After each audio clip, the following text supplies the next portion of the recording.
Welcome to the book of Exodus, where God's power is revealed, His people are delivered, and a covenant is born. Exodus is not just history, it's a divine drama of redemption. From the burning bush to the parting of the Red Sea, from Pharaoh's defiance to God's glory on Mount Sinai, we witness the unfolding story of God's faithfulness. This is the book of deliverance, identity, and worship, where God takes a nation of slaves and makes them His treasured possession. Let's journey through Exodus and discover how God still sets people free today. Exodus 1 Web 1 Now these are the names of the sons of Israel, who came into Egypt. Every man and his household came with Jacob. 2 Reuben, Simeon, Levi, and Judah. 3 Issachar, Zebulun, and Benjamin. 4 Dan and Naphtali, Gad and Asher. All the souls who came out of Jacob's body were 70 souls, and Joseph was in Egypt already. Joseph died, as did all his brothers, and all that generation. The children of Israel were fruitful, and increased abundantly, and multiplied, and grew exceedingly mighty, and the land was filled with them. Now there arose a new king over Egypt, who didn't know Joseph. 9 He said to his people, Behold, the people of the children of Israel are more and mightier than we. 10 Come, let us deal wisely with them, lest they multiply. And it happened that when any war breaks out, they also join themselves to our enemies, and fight against us, and escape out of the land. Therefore they set taskmasters over them to afflict them with their burdens. They built storage cities for Pharaoh, Pithom and Ramses. But the more they afflicted them, the more they multiplied, and the more they spread out. They were grieved because of the children of Israel. The Egyptians ruthlessly made the children of Israel serve. 14 And they made their lives bitter with hard service in mortar and in brick, and in all kinds of service in the field, all their service, in which they ruthlessly made them serve. The king of Egypt spoke to the Hebrew midwives, of whom the name of the one was Shiphrah, and the name of the other Puah. 16 And he said, When you perform the duty of a midwife to the Hebrew women, and see them on the birth stool, if it is a son, then you shall kill him. But if it is a daughter, then she shall live. But the midwives feared God and didn't do what the king of Egypt commanded them, but saved the baby boys alive. 18 The king of Egypt called for the midwives and said to them, Why have you done this thing and saved the boys alive? The midwives said to Pharaoh, Because the Hebrew women aren't like the Egyptian women, for they are vigorous and give birth before the midwife comes to them. God dealt well with the midwives, and the people multiplied and grew very mighty. 21 Because the midwives feared God, He gave them families.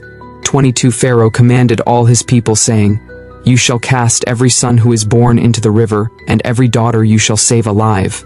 Exodus 2 Web A man of the house of Levi went and took a daughter of Levi as his wife. 2 The woman conceived and bore a son. When she saw that he was a fine child, she hid him 3 months. 3 When she could no longer hide him, she took a papyrus basket for him, and coated it with tar and with pitch. She put the child in it, and laid it in the reeds by the river's bank. 4 His sister stood far off, to see what would be done to him. 5 Pharaoh's daughter came down to bathe at the river. Her maidens walked along by the riverside. She saw the basket among the reeds, and sent her servant to get it. She opened it, and saw the child. Then the baby cried, and she had compassion on him, and said, This is one of the Hebrews' children. 7 Then his sister said to Pharaoh's daughter, Should I go and call a nurse for you from the Hebrew women, that she may nurse the child for you? Pharaoh's daughter said to her, Go. The young woman went and called the child's mother. Pharaoh's daughter said to her, Take this child away, and nurse him for me, and I will give you your wages. The woman took the child, and nursed it. The child grew, and she brought him to Pharaoh's daughter, and he became her son. She named him Moses, and said, Because I drew him out of the water. In those days when Moses had grown up, he went out to his brothers and looked at their burdens. He saw an Egyptian striking a Hebrew, one of his brothers. 12 He looked this way and that way, and when he saw that no one was there, he struck the Egyptian and hid him in the sand. He went out the second day, and behold, 2 men of the Hebrews were fighting with each other. He said to him who did the wrong, Why do you strike your fellow? 14 He said, Who made you a prince and a judge over us? Do you plan to kill me, as you killed the Egyptian?" Moses was afraid, and said, "Surely this thing is known." Now when Pharaoh heard this thing, he sought to kill Moses. But Moses fled from the face of Pharaoh, and lived in the land of Midian, and he sat down by a well. 16. Now the priest of Midian had 7 daughters. They came and drew water, and filled the troughs to water their father's flock. 17. The shepherds came and drove them away, but Moses stood up and helped them, and watered their flock. 18. When they came to Reuel, their father, he said, "How is it that you have returned so early today?" 19. They said, "An Egyptian delivered us out of the hand of the shepherds, and he also drew water for us, and watered the flock." 20. He said to his daughters, "Where is he? Why is it that you have left the man? Call him that he may eat bread." 21. Moses was content to dwell with the man. He gave Moses Zipporah, his daughter.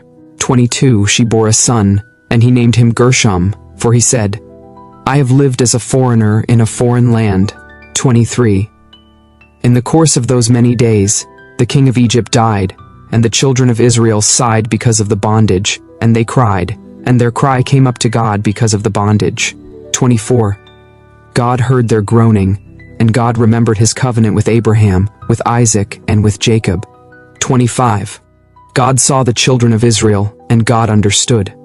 Exodus 3, Web 1. Now Moses was keeping the flock of Jethro, his father-in-law, the priest of Midian, and he led the flock to the back of the wilderness, and came to God's mountain, to Horeb. Yahweh's angel appeared to him in a flame of fire out of the middle of a bush. He looked, and behold, the bush burned with fire, and the bush was not consumed. 3. Moses said, "I will go now, and see this great sight, why the bush is not burned." When Yahweh saw that he came over to see, God called to him out of the middle of the bush and said, "Moses, Moses!" He said, "Here I am." 5. He said, "Don't come close. Take off your sandals, for the place you are standing on is holy ground." 6. Moreover, he said, "I am the God of your father, the God of Abraham, the God of Isaac, and the God of Jacob." Moses hid his face because he was afraid to look at God. Yahweh said, "I have surely seen the affliction of my people who are in Egypt, and have heard their cry because of their taskmasters, for I know their sorrows. I have come down to deliver them out of the hand of the Egyptians, and to bring them up out of that land to a good and large land, to a land flowing with milk and honey, to the place of the Canaanite, the Hittite, the Amorite, the Perizzite, the Hivite, and the Jebusite. Now, behold, the cry of the children of Israel has come to me. Moreover, I have seen the oppression with which the Egyptians oppress them.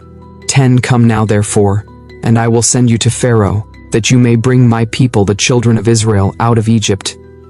Moses said to God, "Who am I, that I should go to Pharaoh, and that I should bring the children of Israel out of Egypt?" 12. He said, "Certainly I will be with you. This will be the token to you that I have sent you. When you have brought the people out of Egypt, you shall serve God on this mountain." Moses said to God, "Behold, when I come to the children of Israel and tell them, 'The God of your fathers has sent me to you,' and they ask me, 'What is his name?' what should I tell them?" God said to Moses, "I am who I am." And he said, "You shall tell the children of Israel this, 'I am has sent me to you.'" God said moreover to Moses, "You shall tell the children of Israel this, 'Yahweh, the God of your fathers, the God of Abraham, the God of Isaac, and the God of Jacob has sent me to you. This is my name forever, and this is my memorial to all generations. Go and gather the elders of Israel together, and tell them, Yahweh, the God of your fathers, the God of Abraham, of Isaac, and of Jacob, has appeared to me, saying, I have surely visited you, and seen that which is done to you in Egypt. 17. I have said, I will bring you up out of the affliction of Egypt, to the land of the Canaanite, the Hittite, the Amorite, the Perizzite, the Hivite, and the Jebusite, to a land flowing with milk and honey. They will listen to your voice, and you shall come, you and the elders of Israel, to the king of Egypt, and you shall tell him, Yahweh, the God of the Hebrews, has met with us. Now please let us go 3 days' journey into the wilderness, that we may sacrifice to Yahweh, our God. I know that the king of Egypt won't give you permission to go, no, not by a mighty hand. 20. I will reach out my hand and strike Egypt with all my wonders which I will do among them, and after that he will let you go. 21. I will give this people favor in the sight of the Egyptians, and it will happen that when you go, you shall not go empty-handed. 22. But every woman shall ask of her neighbor, and of her who visits her house, jewels of silver, jewels of gold, and clothing. You shall put them on your sons and on your daughters. You shall plunder the Egyptians. Exodus 4 Web. 1 Moses answered, But behold, they will not believe me, nor listen to my voice, for they will say, Yahweh has not appeared to you. Yahweh said to him, What is that in your hand? He said, A rod. 3 He said, Throw it on the ground. He threw it on the ground, and it became a snake, and Moses ran away from it. Yahweh said to Moses, Stretch out your hand, and take it by the tail. He stretched out his hand and took hold of it, and it became a rod in his hand. 5 That they may believe that Yahweh, the God of their fathers, the God of Abraham, the God of Isaac, and the God of Jacob, has appeared to you.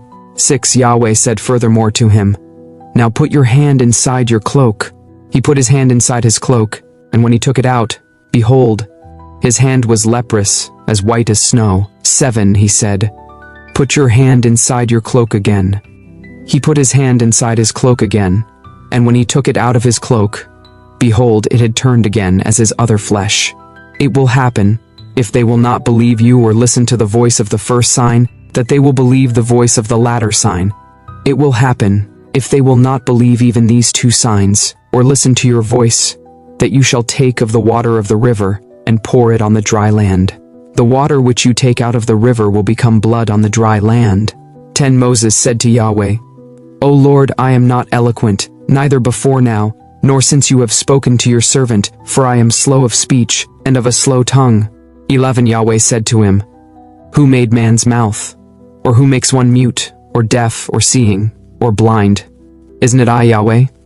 12 Now therefore go, and I will be with your mouth, and teach you what you shall speak. 13 He said, O Lord, please send someone else. 14 Yahweh's anger burned against Moses, and he said, What about Aaron your brother, the Levite? I know that he can speak well. Also, behold, he is coming out to meet you. When he sees you, he will be glad in his heart.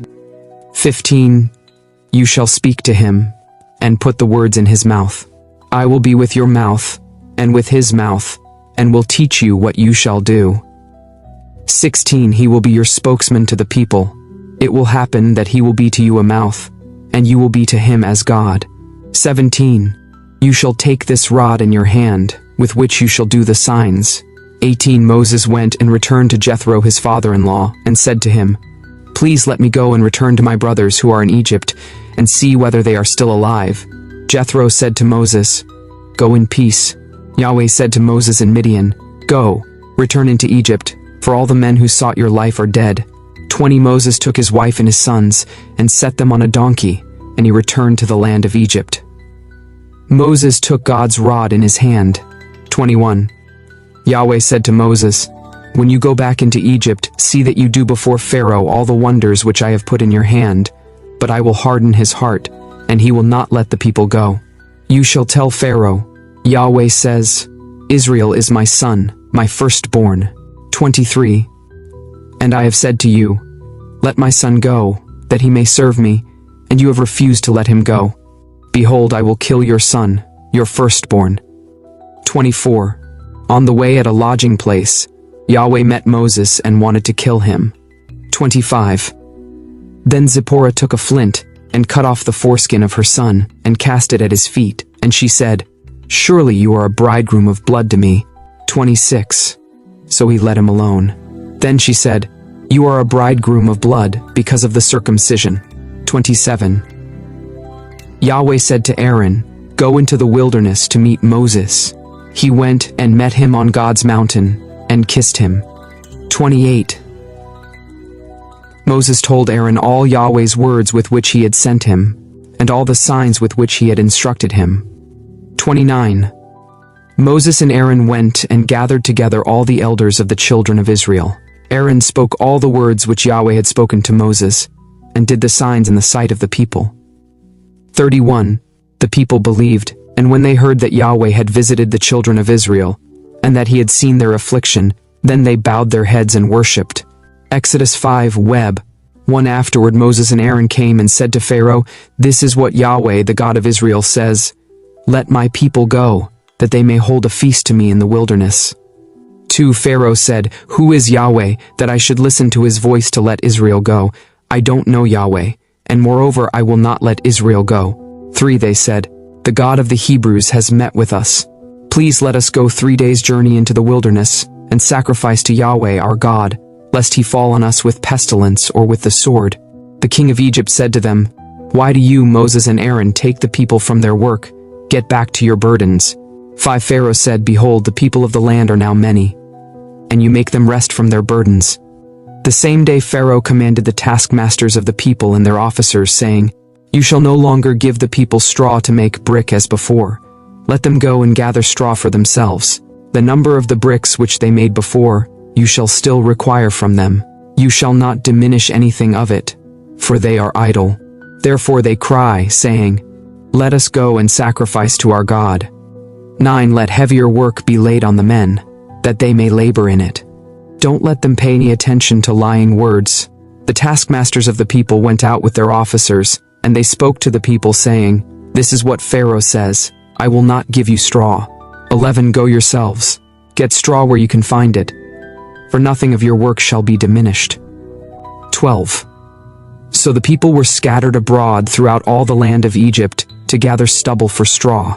The taskmasters were urgent, saying, "Fulfill your work quota daily, as when there was straw."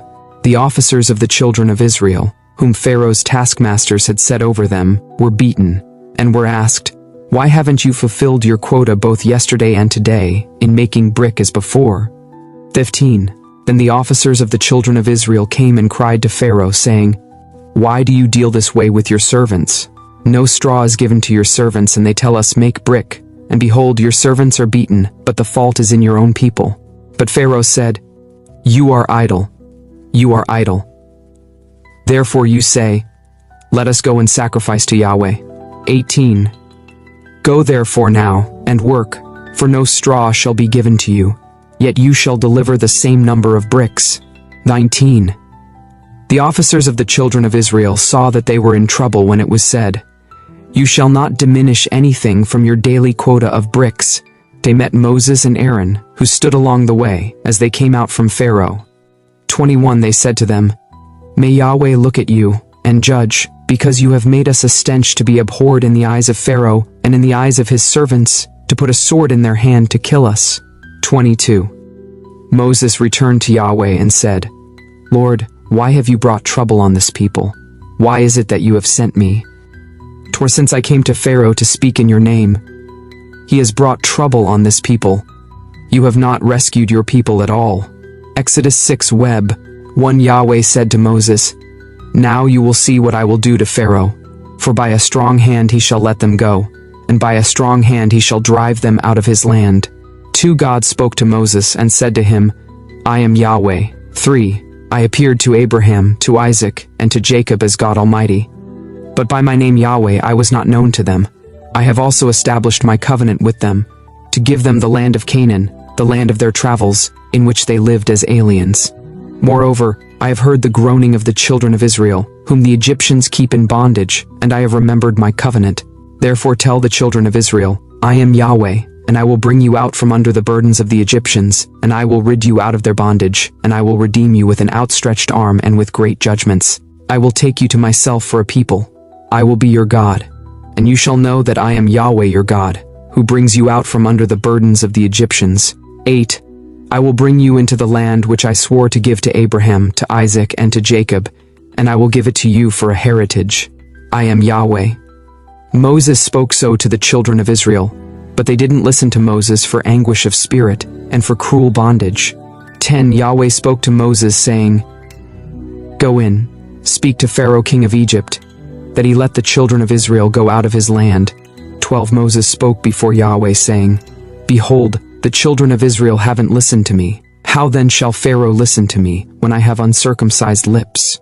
Yahweh spoke to Moses and to Aaron, and gave them a command to the children of Israel, and to Pharaoh king of Egypt, to bring the children of Israel out of the land of Egypt. Genealogy of Moses and Aaron.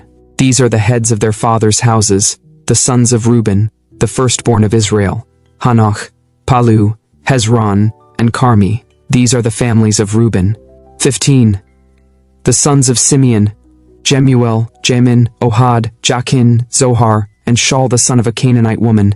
These are the families of Simeon. These are the names of the sons of Levi according to their generations: Gershon, Kohath, and Merari. Levi lived 137 years. The sons of Gershon: Libni and Shimei according to their families.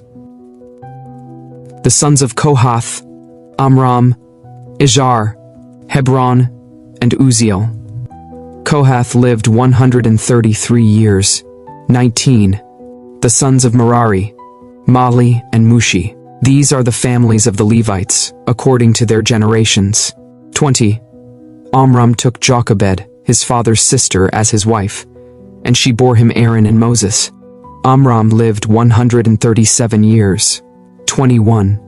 The sons of Izhar: Korah, Nepheg, and Zikri. 22. The sons of Uzziel: Mishael, Elzaphan, and Sithri. 23. Aaron took Elisheba, the daughter of Amminadab, the sister of Nahshon, as his wife, and she bore him Nadab, Abihu, Eleazar, and Ithamar. 24. The sons of Korah: Asir, Elkanah, and Abiasaph. These are the families of the Korahites. 25. Eleazar, Aaron's son, took one of the daughters of Putiel as his wife, and she bore him Phinehas. These are the heads of the fathers' houses of the Levites according to their families. 26.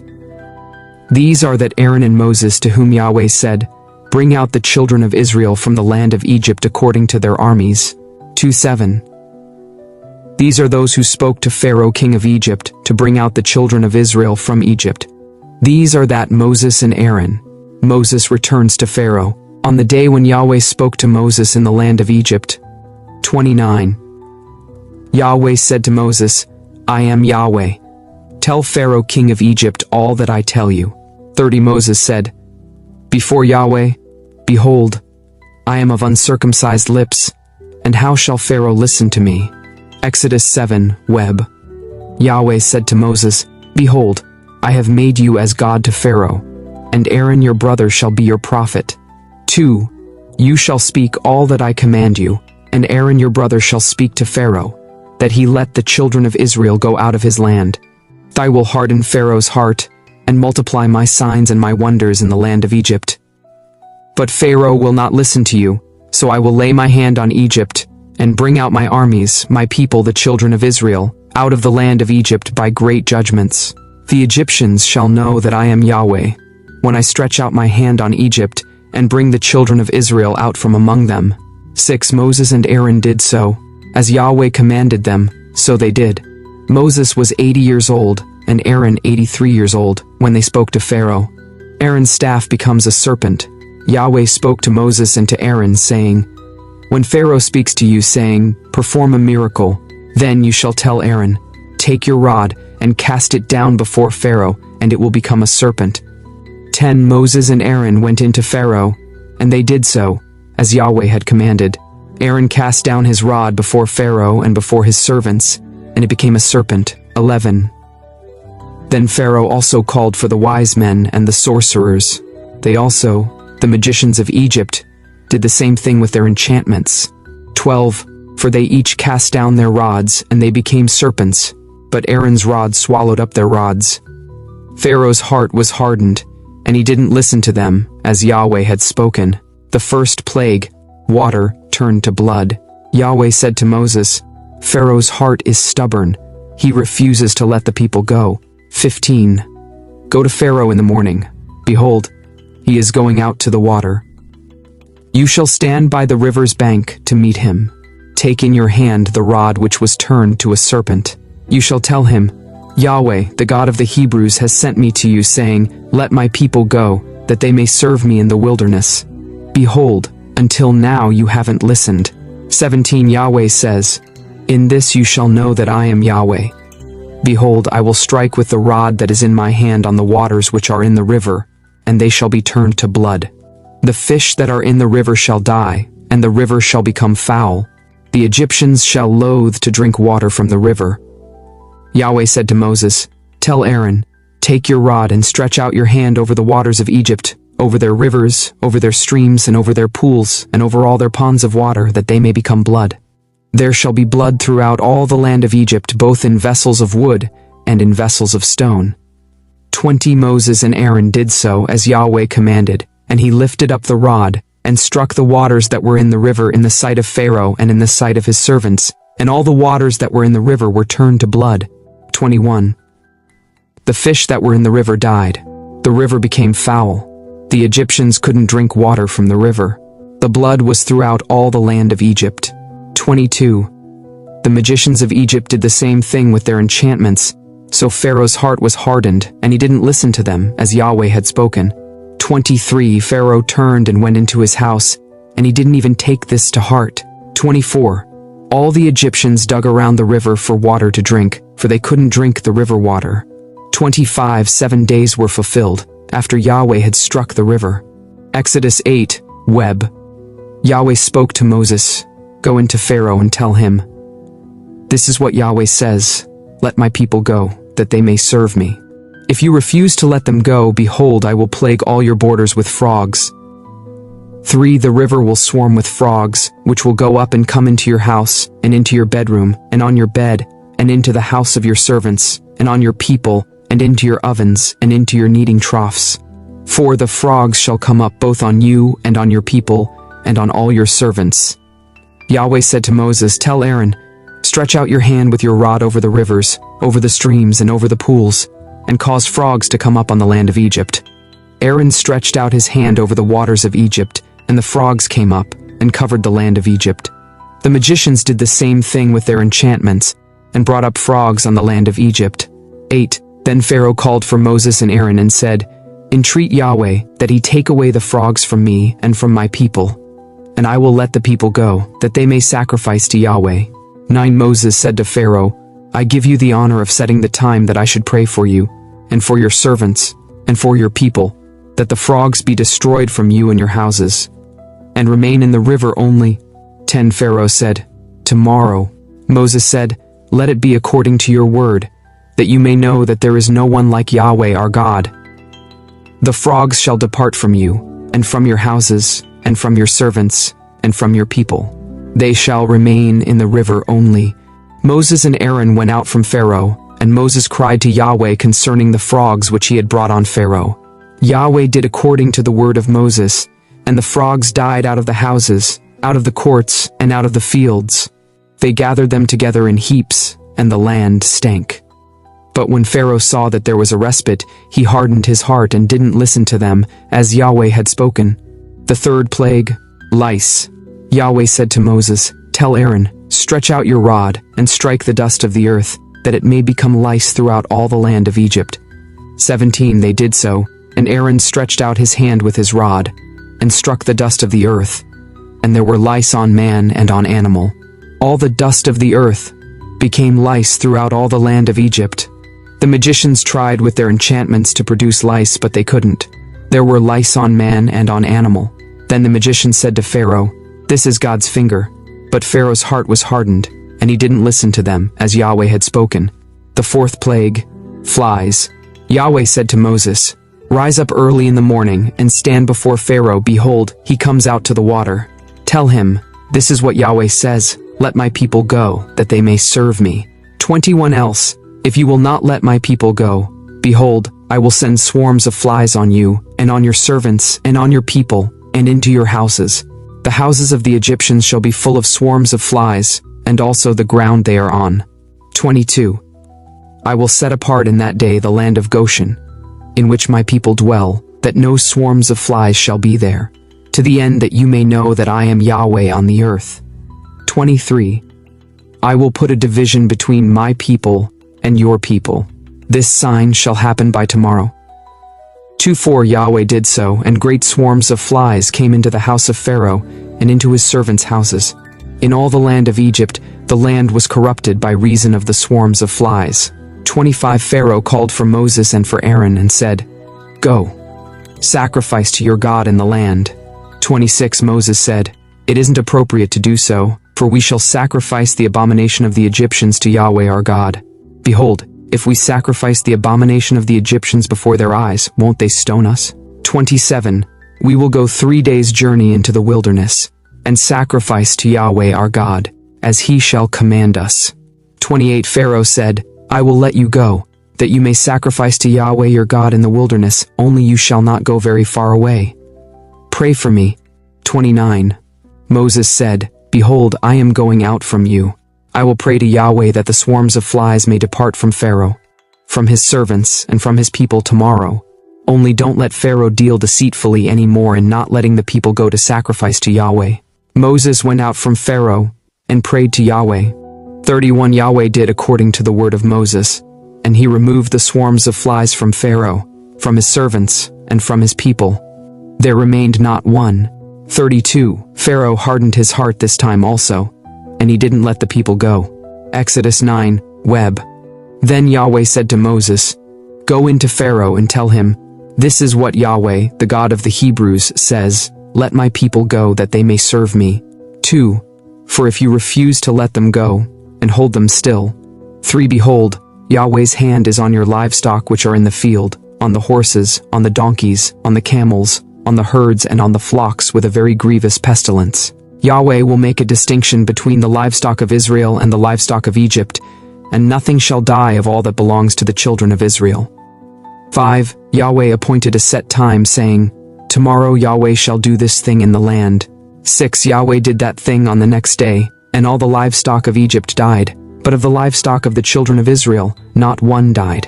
7. Pharaoh sent, and behold, there was not so much as one of the livestock of the Israelites dead, but the heart of Pharaoh was stubborn, and he didn't let the people go. The 6th plague, boils. Yahweh said to Moses and to Aaron, Take handfuls of ashes of the furnace, and let Moses sprinkle it toward the sky in the sight of Pharaoh. It shall become small dust over all the land of Egypt, and shall be a boil breaking out with boils on man and on animal, throughout all the land of Egypt. They took ashes of the furnace, and stood before Pharaoh, and Moses sprinkled it up toward the sky, and it became a boil breaking out with boils on man and on animal. The magicians couldn't stand before Moses because of the boils, for the boils were on the magicians and on all the Egyptians.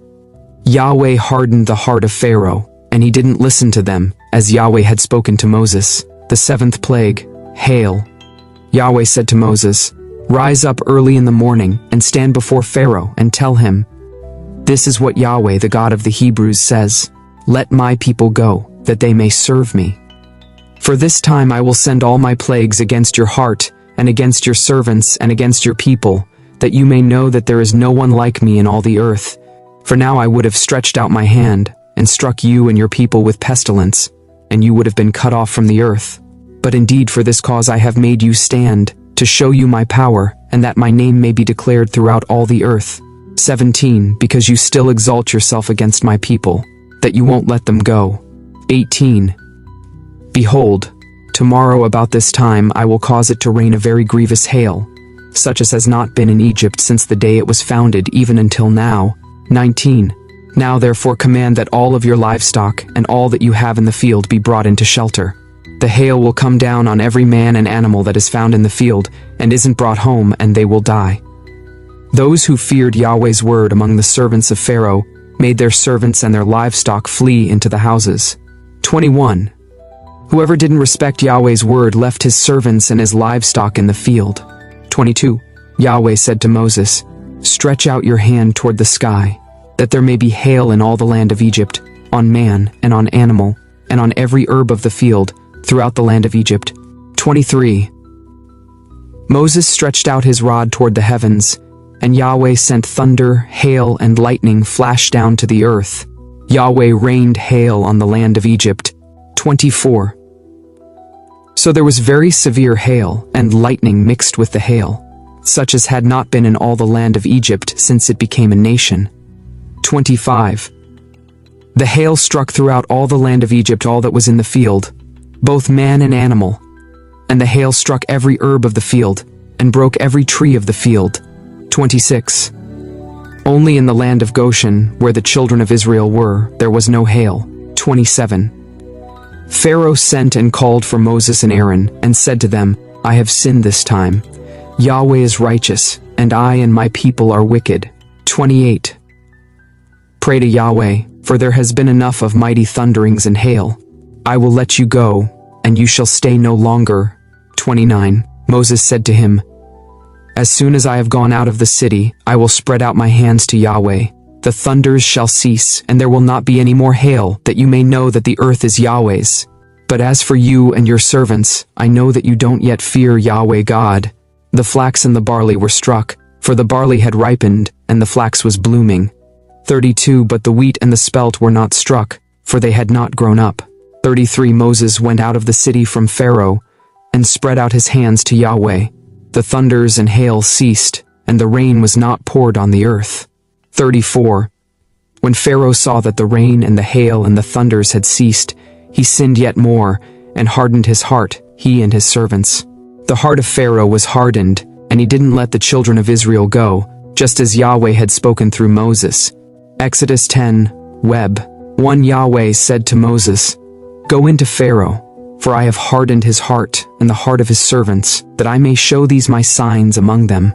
2. And that you may tell in the hearing of your son and of your son's son what things I have done to Egypt, and my signs which I have done among them, that you may know that I am Yahweh.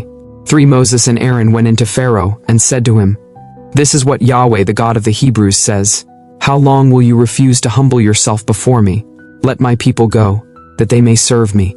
4. Or else, if you refuse to let my people go, behold, tomorrow I will bring locusts into your country. 5. And they shall cover the surface of the earth, so that one won't be able to see the earth. They shall eat the residue of that which has escaped, which remains to you from the hail, and shall eat every tree which grows for you out of the field. 6. Your houses shall be filled, and the houses of all your servants, and the houses of all the Egyptians, as neither your fathers nor your fathers' fathers have seen, since the day that they were on the earth to this day. He turned and went out from Pharaoh. 7. Pharaoh's servants said to him, How long will this man be a snare to us? Let the men go, that they may serve Yahweh, their God. Don't you yet know that Egypt is destroyed? 8. Moses and Aaron were brought again to Pharaoh, and he said to them, Go, serve Yahweh your God, but who are those who will go? 9. Moses said, We will go with our young and with our old. We will go with our sons and with our daughters, with our flocks and with our herds, for we must hold a feast to Yahweh. He said to them, Yahweh be with you if I let you go with your little ones. See, evil is clearly before your faces. 11. Not so. Go now you who are men, and serve Yahweh, for that is what you desire. Then they were driven out from Pharaoh's presence. The 8th plague, locusts. 12. Yahweh said to Moses, Stretch out your hand over the land of Egypt for the locusts, that they may come up on the land of Egypt, and eat every herb of the land, even all that the hail has left. Moses stretched out his rod over the land of Egypt, and Yahweh brought an east wind on the land, all that day and all night. When it was morning, the east wind brought the locusts. The locusts came up over all the land of Egypt, and rested on all the borders of Egypt. They were very grievous. Before them there were no such locusts as they, nor will there be any after them. 15. For they covered the surface of the whole earth, so that the land was darkened, and they ate every herb of the land, and all the fruit of the trees which the hail had left. Nothing green was left, either tree or herb of the field, through all the land of Egypt. Then Pharaoh called for Moses and Aaron in haste, and he said, I have sinned against Yahweh your God, and against you. 17. Now therefore please forgive my sin again, and pray to Yahweh your God, that he may also take away from me this death. 18. Moses went out from Pharaoh, and prayed to Yahweh. Yahweh turned an exceedingly strong west wind, which took up the locusts, and drove them into the Red Sea. There remained not one locust in all the borders of Egypt. But Yahweh hardened Pharaoh's heart, and he didn't let the children of Israel go. The 9th plague, darkness. 21. Yahweh said to Moses, Stretch out your hand toward the sky, that there may be darkness over the land of Egypt, even darkness which may be felt. 22. Moses stretched out his hand toward the sky, and there was a thick darkness in all the land of Egypt for 3 days. 23. They didn't see one another, and nobody rose from his place for 3 days. But all the children of Israel had light in their dwellings. 24 Pharaoh called to Moses and said, "Go, serve Yahweh. Only let your flocks and your herds stay behind. Let your little ones also go with you." 25 Moses said, "You must also give into our hand sacrifices and burnt offerings, that we may sacrifice to Yahweh our God." 26 Our livestock also shall go with us. Not a hoof shall be left behind, for we must take some of them to serve Yahweh our God, and we don't know with what we must serve Yahweh until we come there. But Yahweh hardened Pharaoh's heart, and he wouldn't let them go. 28 Pharaoh said to him, "Get away from me. Be careful to see my face no more, for in the day you see my face you shall die." 29 Moses said, "You have spoken well. I will see your face again no more." Exodus 11, Web 1 Yahweh said to Moses, "I will bring yet one more plague on Pharaoh and on Egypt. Afterward he will let you go. When he lets you go, he will surely thrust you out altogether. 2 Speak now in the ears of the people, and let every man ask of his neighbor, and every woman of her neighbor, jewels of silver and jewels of gold." Yahweh gave the people favor in the sight of the Egyptians. Moreover, the man Moses was very great in the land of Egypt, in the sight of Pharaoh's servants, and in the sight of the people. The 10th plague foretold. Moses said, "This is what Yahweh says. About midnight I will go out into the middle of Egypt.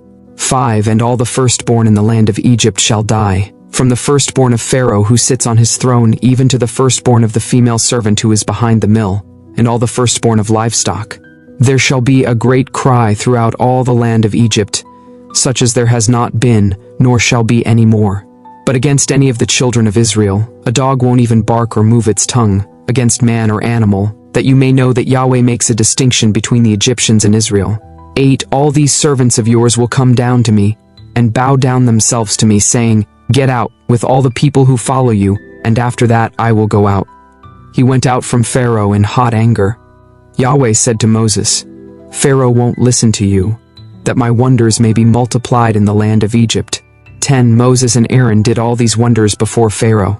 But Yahweh hardened Pharaoh's heart, and he didn't let the children of Israel go out of his land. Exodus 12, Web 1 Yahweh spoke to Moses and Aaron in the land of Egypt, saying, "This month shall be to you the beginning of months. It shall be the first month of the year to you. Speak to all the congregation of Israel, saying, On the 10th day of this month, they shall each take a lamb for themselves according to their father's houses, a lamb for a household. And if the household is too little for a lamb, then he and his neighbor next to his house shall take one according to the number of the souls. You shall make your count for the lamb according to what everyone can eat. 5 Your lamb shall be without defect, a male a year old. You shall take it from the sheep or from the goats. 6 You shall keep it until the 14th day of the same month, and the whole assembly of the congregation of Israel shall kill it at evening. 7 They shall take some of the blood, and put it on the 2 doorposts, and on the lintel, on the houses in which they shall eat it. 8 They shall eat the meat in that night, roasted with fire, with unleavened bread. They shall eat it with bitter herbs. Don't eat it raw, nor boiled at all with water, but roasted with fire, with its head, its legs, and its inner parts. You shall let nothing of it remain until the morning, but that which remains of it until the morning you shall burn with fire.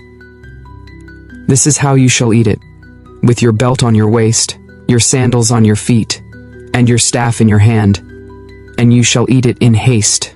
It is Yahweh's Passover, the 10th plague, and the first Passover. 12 For I will go through the land of Egypt in that night, and will strike all the firstborn in the land of Egypt, both man and animal. I will execute judgments against all the gods of Egypt. I am Yahweh. Their blood shall be to you for a token on the houses where you are. When I see the blood, I will pass over you, and no plague will be on you to destroy you when I strike the land of Egypt. 14 This day shall be a memorial for you. You shall keep it as a feast to Yahweh. You shall keep it as a feast throughout your generations by an ordinance forever. 15 7 days you shall eat unleavened bread. Indeed, on the first day you shall put away yeast out of your houses. For whoever eats leavened bread from the first day until the 7th day, that soul shall be cut off from Israel. On the first day you shall have a holy convocation. and another holy convocation on the 7th day. No kind of work shall be done in them, except that which every man must eat, that only may be done by you. You shall observe the feast of unleavened bread, for in this same day I have brought your armies out of the land of Egypt. Therefore you shall observe this day throughout your generations by an ordinance forever. 18. In the 1st month, on the 14th day of the month at evening, you shall eat unleavened bread, until the 21st day of the month at evening. 19. There shall be no yeast found in your houses for 7 days, for whoever eats that which is leavened, that soul shall be cut off from the congregation of Israel, whether he is a foreigner or born in the land. 20. You shall eat nothing leavened. In all your habitations you shall eat unleavened bread. Instructions for the Passover. 21. Then Moses called for all the elders of Israel and said to them, Draw out and take lambs according to your families, and kill the Passover. 22. You shall take a bunch of hyssop and dip it in the blood that is in the basin, and strike the lintel and the 2 doorposts with the blood that is in the basin. None of you shall go out of the door of his house until the morning. 23. For Yahweh will pass through to strike the Egyptians, and when he sees the blood on the lintel and on the 2 doorposts, Yahweh will pass over the door, and will not allow the destroyer to come into your houses to strike you. 24. You shall observe this thing for an ordinance to you and to your sons forever. 25. It shall happen when you have come to the land which Yahweh will give you as he has promised, that you shall keep this service. It will happen when your children ask you, What do you mean by this service? 27. That you shall say, It is the sacrifice of Yahweh's Passover, who passed over the houses of the children of Israel in Egypt, when he struck the Egyptians and spared our houses. The people bowed their heads and worshipped. 28. The children of Israel went and did so, as Yahweh had commanded Moses and Aaron, so they did. The death of the firstborn. 29. At midnight, Yahweh struck all the firstborn in the land of Egypt, from the firstborn of Pharaoh who sat on his throne, to the firstborn of the captive who was in the dungeon, and all the firstborn of livestock. Pharaoh rose up in the night, he and all his servants and all the Egyptians. And there was a great cry in Egypt, for there was not a house where there was not one dead. 31. He called for Moses and Aaron by night, and said, Rise up, get out from among my people, both you and the children of Israel, and go, serve Yahweh as you have said. 32. Take both your flocks and your herds as you have said, and be gone. Bless me also. The Exodus begins. 33. The Egyptians were urgent with the people, to send them out of the land in haste, for they said, We are all dead men. 34. The people took their dough before it was leavened, their kneading troughs being bound up in their clothes on their shoulders. 35. The children of Israel did, according to the word of Moses, and they asked of the Egyptians jewels of silver, and jewels of gold and clothing. 36. Yahweh gave the people favor in the sight of the Egyptians, so that they let them have what they asked. They plundered the Egyptians. 37. The children of Israel traveled from Ramesses to Succoth, about 600,000 men on foot who were men, besides children. 38. A mixed multitude went up also with them, with flocks, herds, and even very much livestock. 39. They baked unleavened cakes of the dough which they brought out of Egypt, for it wasn't leavened, because they were thrust out of Egypt, and couldn't wait, and they had not prepared any food for themselves. Summary of Israel's sojourning.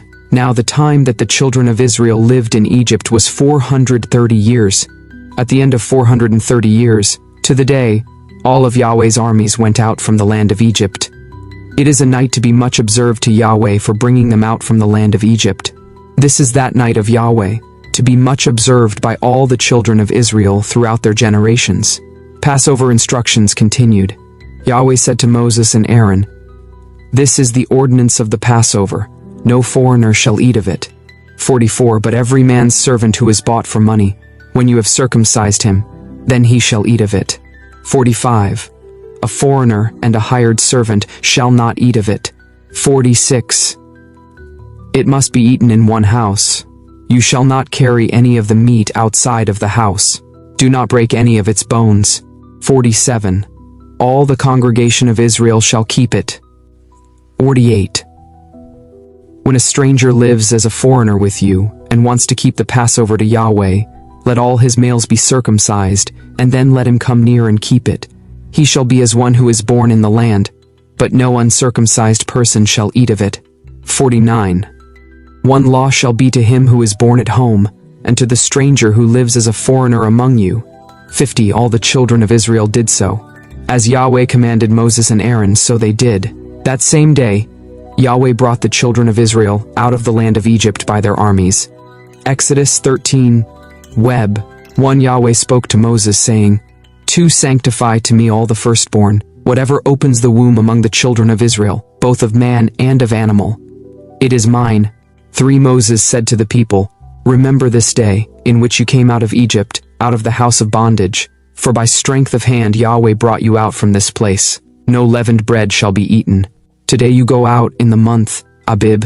5. It shall be, when Yahweh brings you into the land of the Canaanite, the Hittite, the Amorite, the Hivite, and the Jebusite, which he swore to your fathers to give you, a land flowing with milk and honey, that you shall keep this service in this month. 6. 7 days you shall eat unleavened bread, and the 7th day shall be a feast to Yahweh. 7. Unleavened bread shall be eaten throughout the 7 days, and no leavened bread shall be seen with you. No yeast shall be seen with you, within all your borders. You shall tell your son in that day, saying, it is because of that which Yahweh did for me when I came out of Egypt. It shall be for a sign to you on your hand, and for a memorial between your eyes, that Yahweh's law may be in your mouth. For with a strong hand Yahweh has brought you out of Egypt. You shall therefore keep this ordinance in its season from year to year. Consecration of the firstborn. 11. It shall be, when Yahweh brings you into the land of the Canaanite, as he swore to you and to your fathers, and gives it to you. 12. That you shall set apart to Yahweh all that opens the womb, and every firstborn that comes from an animal which you have. The males shall be Yahweh's. Every firstborn of a donkey you shall redeem with a lamb, and if you will not redeem it, then you shall break its neck. You shall redeem all the firstborn of man among your sons. It shall be when your son asks you in time to come, saying, what is this? That you shall tell him, by strength of hand Yahweh brought us out from Egypt, from the house of bondage. When Pharaoh stubbornly refused to let us go, Yahweh killed all the firstborn in the land of Egypt, both the firstborn of man and the firstborn of livestock. Therefore I sacrifice to Yahweh all that opens the womb, being males, but all the firstborn of my sons I redeem. 16. It shall be for a sign on your hand, and for symbols between your eyes, for by strength of hand Yahweh brought us out of Egypt. Pillars of cloud and fire. 17. When Pharaoh had let the people go, God didn't lead them by the way of the land of the Philistines, although that was near, for God said, lest perhaps the people change their minds when they see war, and they return to Egypt. But God led the people around by the way of the wilderness by the Red Sea, and the children of Israel went up armed out of the land of Egypt. 19. Moses took the bones of Joseph with him, for he had made the children of Israel swear, saying, God will surely visit you, and you shall carry up my bones away from here with you. They took their journey from Succoth, and encamped in Etham, in the edge of the wilderness. 21. Yahweh went before them by day in a pillar of cloud to lead them on their way, and by night in a pillar of fire to give them light, that they might go by day and by night. 22. The pillar of cloud by day and the pillar of fire by night didn't depart from before the people. Exodus 14. Web 1. Yahweh spoke to Moses, saying, 2. Speak to the children of Israel, that they turn back and encamp before Pihahiroth, between Migdol and the sea, before Baal-Zephon. You shall encamp opposite it by the sea. Pharaoh will say of the children of Israel, they are entangled in the land, the wilderness has shut them in. 4. I will harden Pharaoh's heart, and he will follow after them, and I will get honor over Pharaoh and over all his armies, and the Egyptians shall know that I am Yahweh. They did so. Pharaoh pursues Israel. The king of Egypt was told that the people had fled, and the heart of Pharaoh and of his servants was changed toward the people, and they said, what is this we have done, that we have let Israel go from serving us? He prepared his chariot, and took his army with him. 7. And he took 600 chosen chariots, and all the chariots of Egypt, and captains over all of them. Yahweh hardened the heart of Pharaoh king of Egypt, and he pursued the children of Israel, for the children of Israel went out with a high hand. The Egyptians pursued them. All the horses and chariots of Pharaoh, his horsemen, and his army overtook them encamping by the sea, beside Pi-hahiroth, before Baal-zephon. The Israelites complain. 10. When Pharaoh came near, the children of Israel lifted up their eyes, and behold, the Egyptians were marching after them, and they were very afraid. The children of Israel cried out to Yahweh. 11. They said to Moses, "Because there were no graves in Egypt, have you taken us away to die in the wilderness? Why have you treated us this way, to bring us out of Egypt?" 12. Isn't this the word that we spoke to you in Egypt, saying, "Leave us alone, that we may serve the Egyptians"? For it would have been better for us to serve the Egyptians than to die in the wilderness. Moses reassures the people. 13. Moses said to the people, "Don't be afraid. Stand still, and see the salvation of Yahweh, which he will work for you today. For you will never again see the Egyptians whom you have seen today. Yahweh will fight for you, and you shall be still." The Red Sea parted.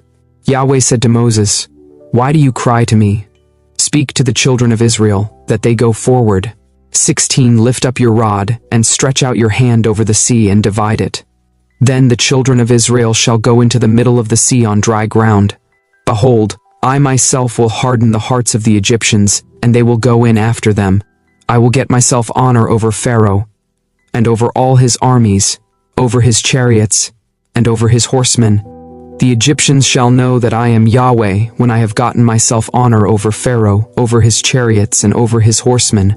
19. The angel of God who went before the camp of Israel moved and went behind them, and the pillar of cloud moved from before them, and stood behind them.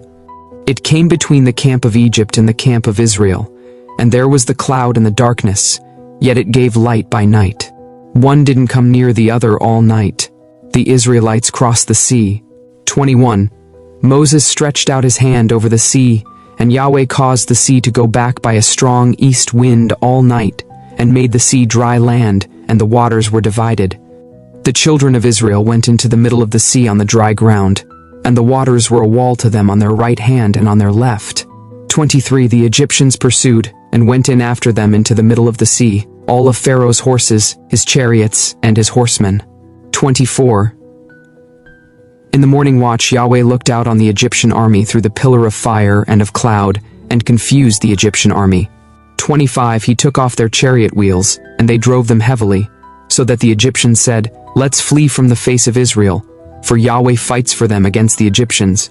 The sea closes on the Egyptians. 26.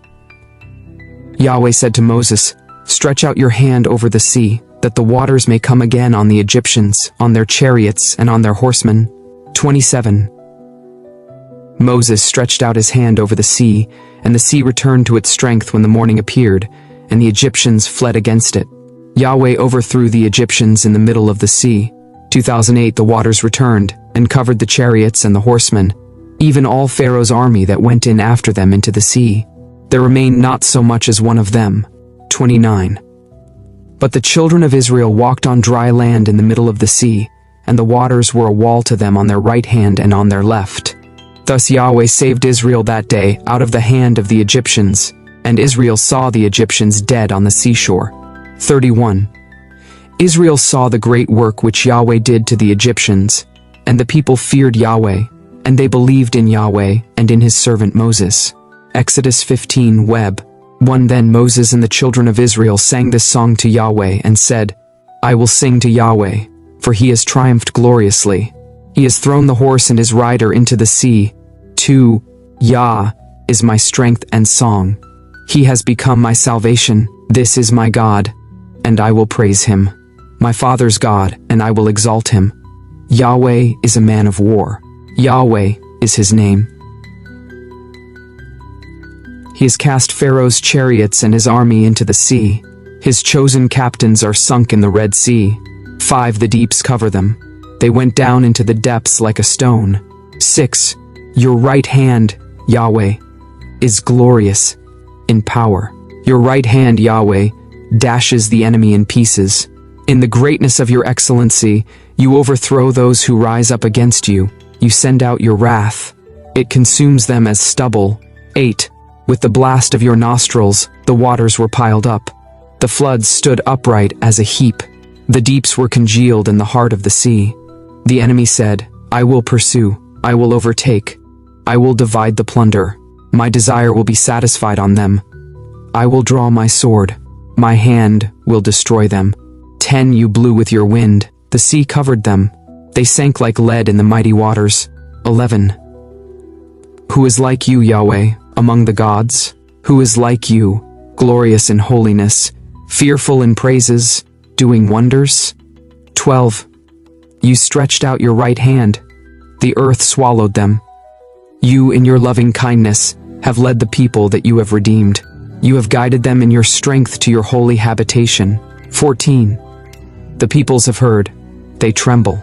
Pangs have taken hold of the inhabitants of Philistia. 15 Then the chiefs of Edom were dismayed. Trembling takes hold of the mighty men of Moab. All the inhabitants of Canaan have melted away. 16 Terror and dread falls on them. By the greatness of your arm they are as still as a stone. Until your people pass over, Yahweh, until the people pass over who you have purchased. 17 You will bring them in, and plant them in the mountain of your inheritance, the place, Yahweh, which you have made for yourself to dwell in, the sanctuary, Lord, which your hands have established. 18 Yahweh will reign forever and ever. Miriam's song. 19 For the horses of Pharaoh went in with his chariots and with his horsemen into the sea, and Yahweh brought back the waters of the sea on them. But the children of Israel walked on dry land in the middle of the sea. Miriam the prophetess, the sister of Aaron, took a tambourine in her hand, and all the women went out after her with tambourines and with dances. 21 Miriam answered them, Sing to Yahweh, for he has triumphed gloriously. He has thrown the horse and his rider into the sea. Bitter water made sweet at Marah. 22 Moses led Israel onward from the Red Sea, and they went out into the wilderness of Shur. And they went 3 days in the wilderness, and found no water. When they came to Marah, they couldn't drink from the waters of Marah, for they were bitter. Therefore its name was called Marah. 24 The people murmured against Moses, saying, What shall we drink? 25 Then he cried to Yahweh. Yahweh showed him a tree, and he threw it into the waters, and the waters were made sweet.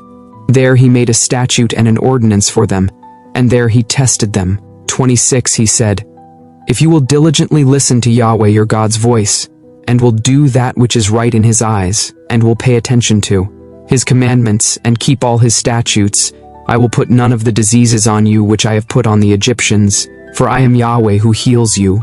Arrival at Elim. 27 They came to Elim, where there were 12 springs of water and 70 palm trees. They encamped there by the waters. Exodus 16 Web. 1 They took their journey from Elim, and all the congregation of the children of Israel came to the wilderness of Sin, which is between Elim and Sinai, on the 15th day of the 2nd month after their departing out of the land of Egypt. 2 The whole congregation of the children of Israel murmured against Moses and against Aaron in the wilderness. 3 And the children of Israel said to them, We wish that we had died by Yahweh's hand in the land of Egypt, when we sat by the meat pots, when we ate our fill of bread, for you have brought us out into this wilderness, to kill this whole assembly with hunger. God provides manna and quail. Then Yahweh said to Moses, Behold, I will rain bread from the sky for you. The people shall go out and gather a day's portion every day, that I may test them, whether they will walk in my law or not. 5 It shall come to pass on the 6th day, that they shall prepare that which they bring in, and it shall be twice as much as they gather daily. Moses and Aaron said to all the children of Israel, At evening you shall know that Yahweh has brought you out from the land of Egypt. 7 In the morning you shall see Yahweh's glory, because he hears your murmurings against Yahweh. Who are we, that you murmur against us? 8 Moses said, Now Yahweh will give you meat to eat in the evening, and in the morning bread to satisfy you, because Yahweh hears your murmurings which you murmur against him. And who are we? Your murmurings are not against us, but against Yahweh. Moses said to Aaron, Tell all the congregation of the children of Israel, Come close to Yahweh, for he has heard your murmurings. As Aaron spoke to the whole congregation of the children of Israel, they looked toward the wilderness, and behold, Yahweh's glory appeared in the cloud. Yahweh spoke to Moses, saying, 12. I have heard the murmurings of the children of Israel. Speak to them, saying, At evening you shall eat meat, and in the morning you shall be filled with bread. Then you will know that I am Yahweh your God. 13. In the evening, quail came up and covered the camp, and in the morning the dew lay around the camp. When the dew that lay had gone, behold, on the surface of the wilderness was a small round thing, small as the frost on the ground. When the children of Israel saw it, they said to one another, What is it? For they didn't know what it was. Moses said to them, It is the bread which Yahweh has given you to eat. Instructions about gathering manna. This is the thing which Yahweh has commanded. Gather of it everyone according to his eating, an omer a head, according to the number of your persons. You shall take it, every man for those who are in his tent. The children of Israel did so, and some gathered more, some less. When they measured it with an omer, he who gathered much had nothing over, and he who gathered little had no lack. They each gathered according to his eating. 19. Moses said to them, Let no one leave of it until the morning. 20. Notwithstanding, they didn't listen to Moses, but some of them left of it until the morning, and it bred worms and became foul, and Moses was angry with them. 21. They gathered it morning by morning, everyone according to his eating. When the sun grew hot, it melted. 22. On the 6th day, they gathered twice as much bread, 2 omers for each one, and all the rulers of the congregation came and told Moses. He said to them, This is that which Yahweh has spoken. Tomorrow is a solemn rest, a holy Sabbath to Yahweh. Bake that which you want to bake, and boil that which you want to boil. All that remains over, lay it up for yourselves to be kept until the morning. 24. They laid it up until the morning as Moses commanded, and it didn't become foul, and there were no worms in it. 25. Moses said, Eat that today, for today is a Sabbath to Yahweh. Today you shall not find it in the field. 6 days you shall gather it, but on the 7th day is the Sabbath. In it there shall be none. 2007. On the 7th day, some of the people went out to gather, and they found none. 2008. Yahweh said to Moses, How long do you refuse to keep my commandments and my laws? 29. Behold, because Yahweh has given you the Sabbath, therefore he gives you on the 6th day the bread of 2 days. Everyone stay in his place. Let no one go out of his place on the 7th day. So the people rested on the 7th day. Description of manna. 31. The house of Israel called its name manna, and it was like coriander seed, white, and its taste was like wafers with honey. 32. Moses said, This is the thing which Yahweh has commanded. Let an omer full of it be kept throughout your generations, that they may see the bread with which I fed you in the wilderness when I brought you out of the land of Egypt. 33. Moses said to Aaron, Take a pot and put an omer full of manna in it, and lay it up before Yahweh to be kept throughout your generations. 34. As Yahweh commanded Moses, so Aaron laid it up before the testimony to be kept. The children of Israel ate the manna 40 years, until they came to an inhabited land. They ate the manna until they came to the borders of the land of Canaan. 36. Now an omer is 1/10 of an ephah. Exodus 17, Web. 1. All the congregation of the children of Israel traveled from the wilderness of Sin by their journeys according to Yahweh's commandment, and encamped in Rephidim. But there was no water for the people to drink.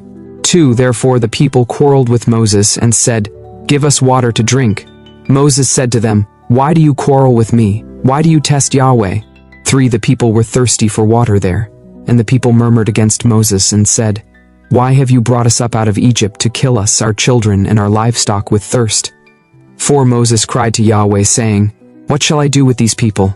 They are almost ready to stone me. 5. Yahweh said to Moses, Walk on before the people, and take the elders of Israel with you, and take the rod in your hand with which you struck the Nile, and go. 6. Behold, I will stand before you there on the rock in Horeb. You shall strike the rock, and water will come out of it, that the people may drink. Moses did so in the sight of the elders of Israel. 7. He called the name of the place Massah and Meribah, because the children of Israel quarreled, and because they tested Yahweh, saying, Is Yahweh among us or not? Israel defeats Amalek. Then Amalek came and fought with Israel in Rephidim. 9 Moses said to Joshua, "Choose men for us, and go out, fight with Amalek. Tomorrow I will stand on the top of the hill, with God's rod in my hand." So Joshua did, as Moses had told him, and fought with Amalek, and Moses, Aaron, and Hur went up to the top of the hill. When Moses held up his hand, Israel prevailed. When he let down his hand, Amalek prevailed. 12. But Moses' hands were heavy, so they took a stone and put it under him, and he sat on it. Aaron and Hur held up his hands, the one on the one side, and the other on the other side. His hands were steady until sunset. Joshua defeated Amalek and his people with the edge of the sword. Yahweh said to Moses, "Write this for a memorial in a book, and rehearse it in the ears of Joshua, that I will utterly blot out the memory of Amalek from under the sky." Moses built an altar, and called its name Yahweh, our banner. Yah has sworn, Yahweh will have war with Amalek from generation to generation. Exodus 18 Web. Now Jethro, the priest of Midian, Moses' father-in-law, heard of all that God had done for Moses and for Israel his people, how Yahweh had brought Israel out of Egypt. Jethro, Moses' father-in-law, received Zipporah, Moses' wife, after he had sent her away. 3. And her 2 sons. The name of one son was Gershom, for Moses said, "I have lived as a foreigner in a foreign land." The name of the other was Eleazar, for he said, "My father's God was my help, and delivered me from Pharaoh's sword." Jethro, Moses' father-in-law, came with his sons and his wife to Moses into the wilderness, where he was encamped, at the mountain of God. 6. He said to Moses, "I, your father-in-law Jethro, have come to you with your wife, and her 2 sons with her." Moses went out to meet his father-in-law, bowed, and kissed him. They asked each other of their welfare, and they came into the tent. Moses told his father-in-law all that Yahweh had done to Pharaoh and to the Egyptians for Israel's sake, all the hardships that had come on them on the way, and how Yahweh delivered them. Jethro rejoiced for all the goodness which Yahweh had done to Israel, in that he had delivered them out of the hand of the Egyptians. 10 Jethro said, "Blessed be Yahweh, who has delivered you out of the hand of the Egyptians and out of the hand of Pharaoh, who has delivered the people from under the hand of the Egyptians. Now I know that Yahweh is greater than all gods, because of the way that they treated people arrogantly." 12. Jethro, Moses' father-in-law, took a burnt offering and sacrifices for God. Aaron came with all the elders of Israel to eat bread with Moses' father-in-law before God. Jethro's wise advice. On the next day, Moses sat to judge the people, and the people stood around Moses from the morning to the evening.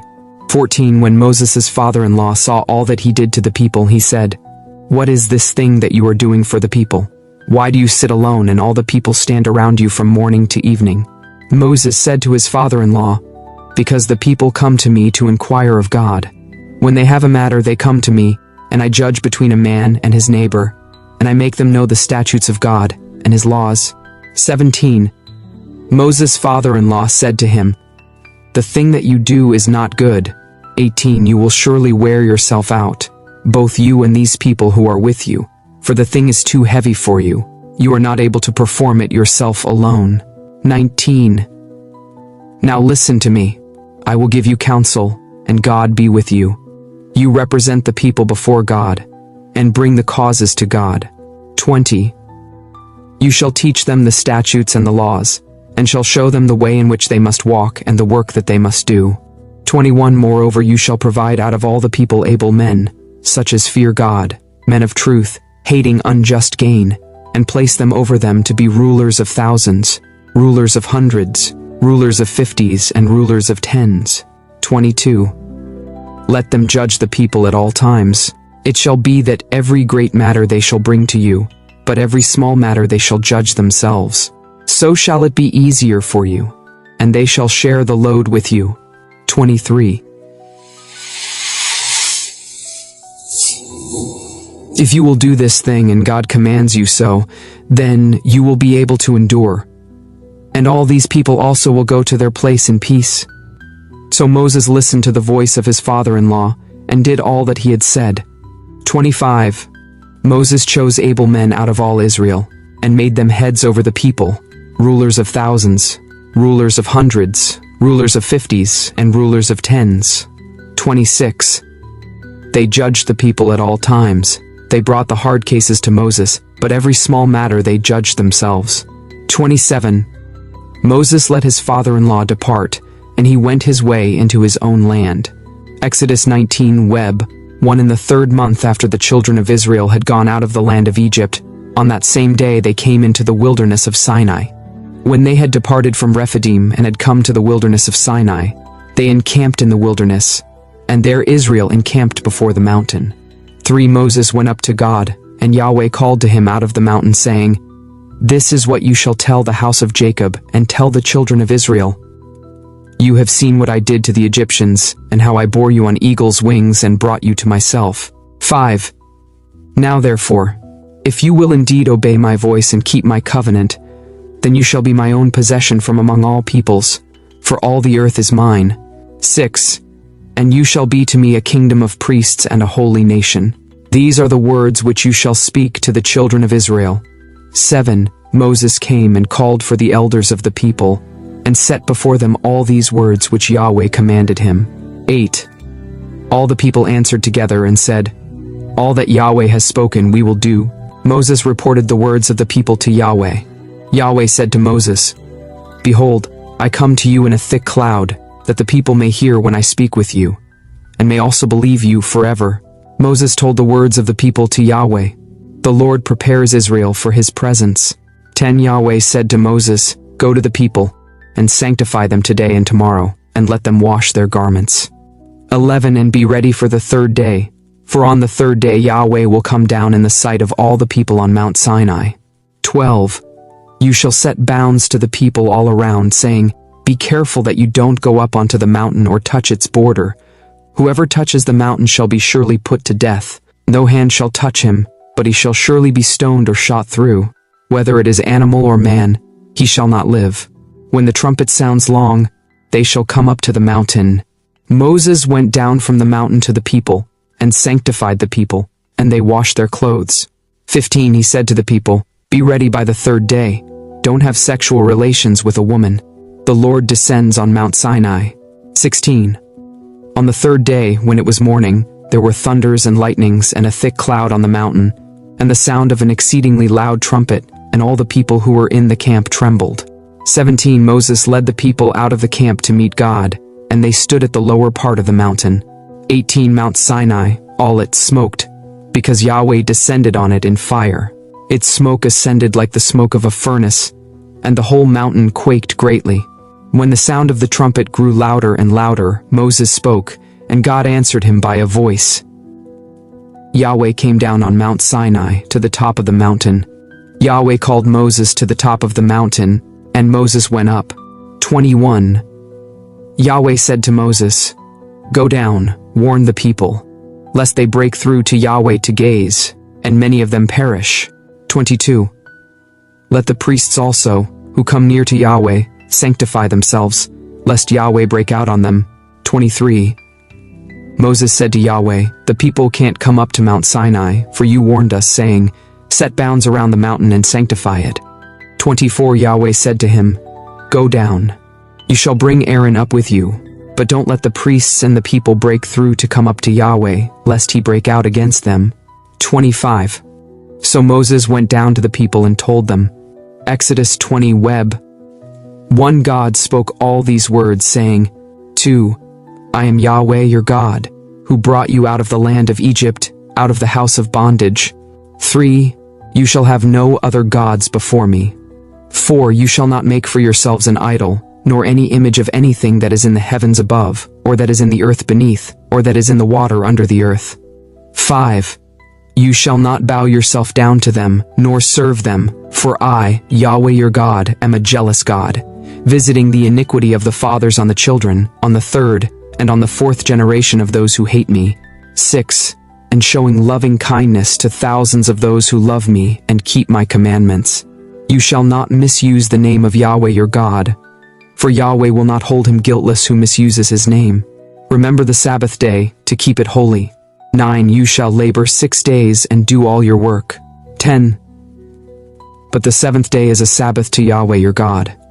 You shall not do any work in it, you, nor your son, nor your daughter, your male servant, nor your female servant, nor your livestock, nor your stranger who is within your gates. 11 For in 6 days Yahweh made heaven and earth, the sea, and all that is in them, and rested the seventh day. Therefore Yahweh blessed the Sabbath day, and made it holy. 12 Honor your father and your mother, that your days may be long in the land which Yahweh your God gives you. 13 You shall not murder. 14 You shall not commit adultery. 15 You shall not steal. You shall not give false testimony against your neighbor. 17 You shall not covet your neighbor's house. You shall not covet your neighbor's wife, nor his male servant, nor his female servant, nor his ox, nor his donkey, nor anything that is your neighbor's. The people afraid of God's presence. All the people perceived the thunderings, the lightning flashes, the sound of the trumpet, and the mountain smoking. When the people saw it, they trembled and stayed at a distance. 19 They said to Moses, "Speak with us yourself, and we will listen. But don't let God speak with us, lest we die." 20 Moses said to the people, "Don't be afraid, for God has come to test you, and that his fear may be before you, that you won't sin." 21 The people stayed at a distance, and Moses came near to the thick darkness where God was. Instructions about idols and altars.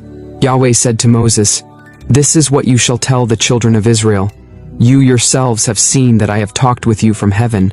23 You shall most certainly not make gods of silver or gods of gold for yourselves to be alongside me. 24 You shall make an altar of earth for me, and shall sacrifice on it your burnt offerings and your peace offerings, your sheep and your cattle.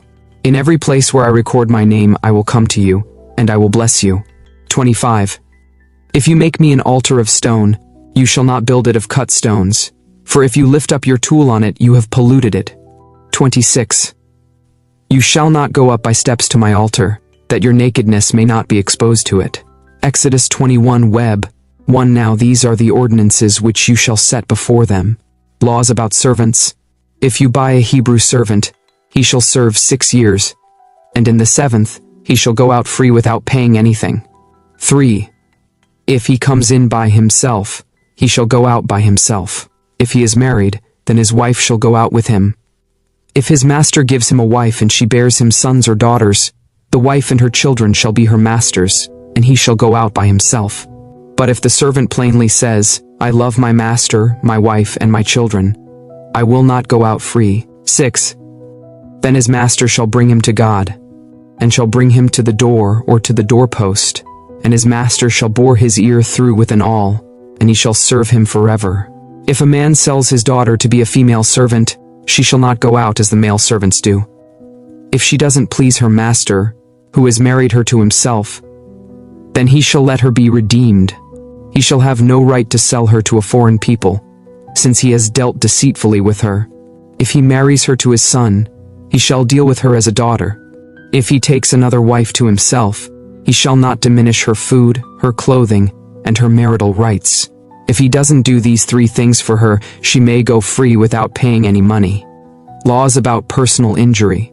12:1 Who strikes a man so that he dies shall surely be put to death. But not if it is unintentional, but God allows it to happen, then I will appoint you a place where he shall flee. If a man schemes and comes presumptuously on his neighbor to kill him, you shall take him from my altar, that he may die. Anyone who attacks his father or his mother shall be surely put to death. Anyone who kidnaps someone and sells him, or if he is found in his hand, he shall surely be put to death. 17 Anyone who curses his father or his mother shall surely be put to death. If men quarrel and one strikes the other with a stone or with his fist, and he doesn't die but is confined to bed. 19 If he rises again and walks around with his staff, then he who struck him shall be cleared. Only he shall pay for the loss of his time, and shall provide for his healing until he is thoroughly healed. 20 If a man strikes his servant or his maid with a rod and he dies under his hand, he shall surely be punished. 21 Notwithstanding, if he gets up after a day or 2, he shall not be punished, for he is his property. 22 If men fight and hurt a pregnant woman so that she gives birth prematurely, and yet no harm follows, he shall be surely fined as much as the woman's husband demands and the judges allow. 23 But if any harm follows, then you must take life for life. 24 Eye for eye, tooth for tooth, hand for hand, foot for foot. 25 Burning for burning, wound for wound, and bruise for bruise. 26 If a man strikes the eye of his servant, or the eye of his maid, and destroys it, he shall let him go free for his eye's sake. 27 If he strikes out his male servant's tooth, or his female servant's tooth, he shall let him go free for his tooth's sake. Laws about animals and property. 28 If a bull gores a man or a woman to death, the bull shall surely be stoned, and its meat shall not be eaten, but the owner of the bull shall not be held responsible. 29 But if the bull had a habit of goring in the past, and it has been testified to its owner, and he has not kept it in, and it has killed a man or a woman, the bull shall be stoned, and its owner shall also be put to death. If a ransom is laid on him, then he shall give for the redemption of his life whatever is laid on him, whether it has gored a son or has gored a daughter. According to this judgment it shall be done to him. 32 If the bull gores a male servant or a female servant, 30 shekels of silver shall be given to their master, and the bull shall be stoned. 33 If a man opens a pit, or if a man digs a pit and doesn't cover it, and a bull or a donkey falls into it. 34 The owner of the pit shall make it good. He shall give money to its owner, and the dead animal shall be his. 35 If one man's bull injures another's so that it dies, then they shall sell the live bull and divide its price, and they shall also divide the dead animal. 36 Or if it is known that the bull was in the habit of goring in the past, and its owner has not kept it in, he shall surely pay bull for bull, and the dead animal shall be his own. Exodus 22 Web 1 If a man steals an ox or a sheep, and kills it, or sells it, he shall pay 5 oxen for an ox, and 4 sheep for a sheep. If the thief is found breaking in, and is struck so that he dies, there shall be no guilt of bloodshed for him.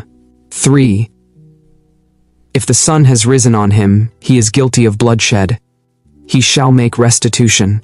If he has nothing, then he shall be sold for his theft. If what he stole is found in his hand alive, whether it is ox, donkey, or sheep, he shall pay double. Laws of property and restitution. 5 If a man causes a field or vineyard to be eaten by letting his animal loose, and it grazes in another man's field, he shall make restitution from the best of his own field, and from the best of his own vineyard. If fire breaks out and catches in thorns so that the stacks of grain, the standing grain, or the field are consumed, he who kindled the fire shall surely make restitution. If a man delivers money or stuff to his neighbor to keep, and it is stolen out of the man's house, if the thief is found, he shall pay double. If the thief isn't found, then the master of the house shall come near to God to see whether he hasn't put his hand to his neighbor's goods. For every matter of trespass, whether it is for ox, for donkey, for sheep, for clothing, or for any kind of lost thing whereof one says, "This is it," the cause of both parties shall come before God. He whom God condemns shall pay double to his neighbor. If a man delivers to his neighbor a donkey, an ox, a sheep, or any animal to keep, and it dies or is injured or driven away, no one seeing it, the oath of Yahweh shall be between them both, whether he hasn't put his hand to his neighbor's goods, and its owner shall accept it, and he shall not make restitution. 12 But if it is stolen from him, he shall make restitution to its owner. If it is torn in pieces, let him bring it for evidence. He shall not make good that which was torn. 14 If a man borrows anything from his neighbor, and it is injured or dies without its owner being with it, he shall surely make restitution. If its owner is with it, he shall not make it good. If it is a leased thing, it came for its lease. Social responsibility laws. If a man entices a virgin who isn't pledged to be married and lies with her, he shall surely pay a dowry for her to be his wife. If her father utterly refuses to give her to him, he shall pay money according to the dowry of virgins. 18 You shall not allow a sorceress to live. 19 Whoever has sex with an animal shall surely be put to death. 20 He who sacrifices to any god, except to Yahweh only, shall be utterly destroyed. 21 You shall not wrong an alien or oppress him, for you were aliens in the land of Egypt. 22 You shall not take advantage of any widow or fatherless child. 23 If you take advantage of them at all, and they cry at all to me, I will surely hear their cry. 24. And my wrath will grow hot, and I will kill you with the sword, and your wives shall be widows, and your children fatherless. 25. If you lend money to any of my people with you who is poor, you shall not be to him as a creditor. You shall not charge him interest. 26. If you take your neighbor's garment as collateral, you shall restore it to him before the sun goes down. 27. For that is his only covering. It is his garment for his skin. What would he sleep in? When he cries to me, I will hear, for I am gracious. Respect for God and authority. 28. You shall not blaspheme God, nor curse a ruler of your people. 29. You shall not delay to offer from your harvest and from the outflow of your presses. You shall give the firstborn of your sons to me. 30. You shall do likewise with your cattle and with your sheep. It shall be with its mother 7 days, then on the 8th day you shall give it to me. 31. You shall be holy men to me. Therefore you shall not eat any meat that is torn by animals in the field. You shall cast it to the dogs.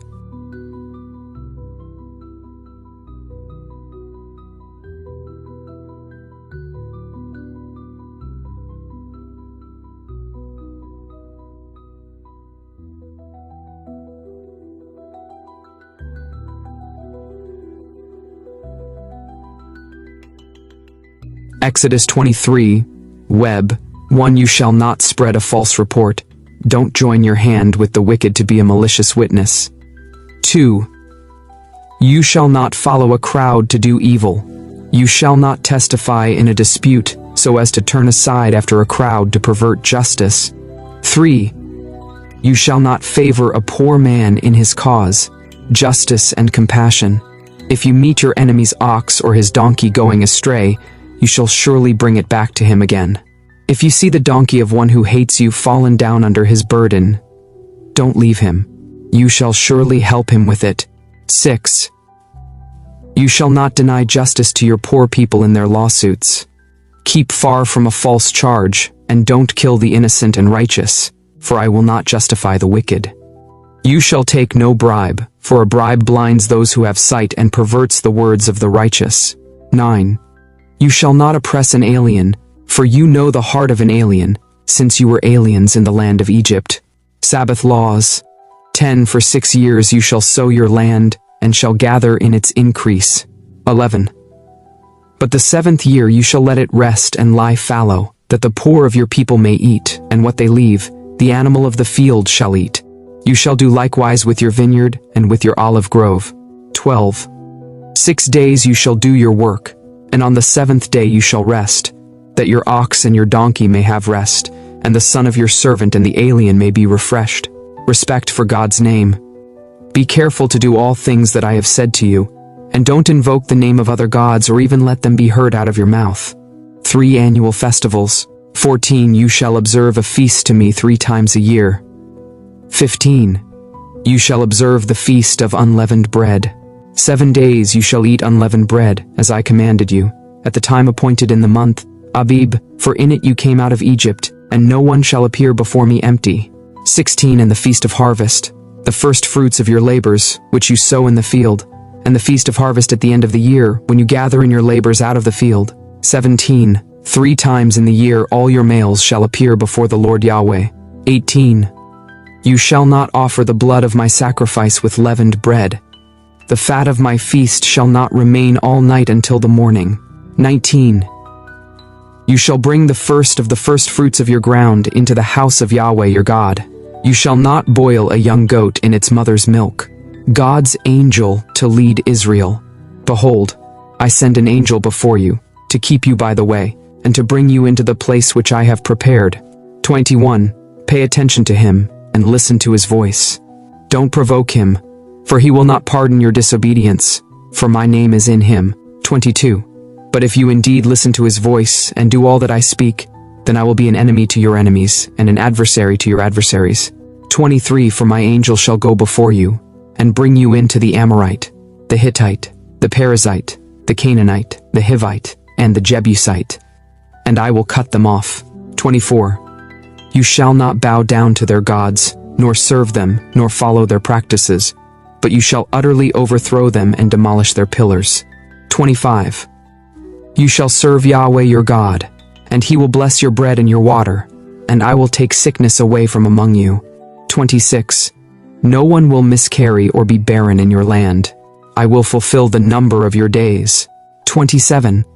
I will send my terror before you, and will throw into confusion all the people to whom you shall come, and I will make all your enemies turn their backs to you. 28. I will send the hornet before you, which will drive out the Hivite, the Canaanite, and the Hittite from before you. 29. I will not drive them out from before you in 1 year, lest the land become desolate, and the animals of the field multiply against you.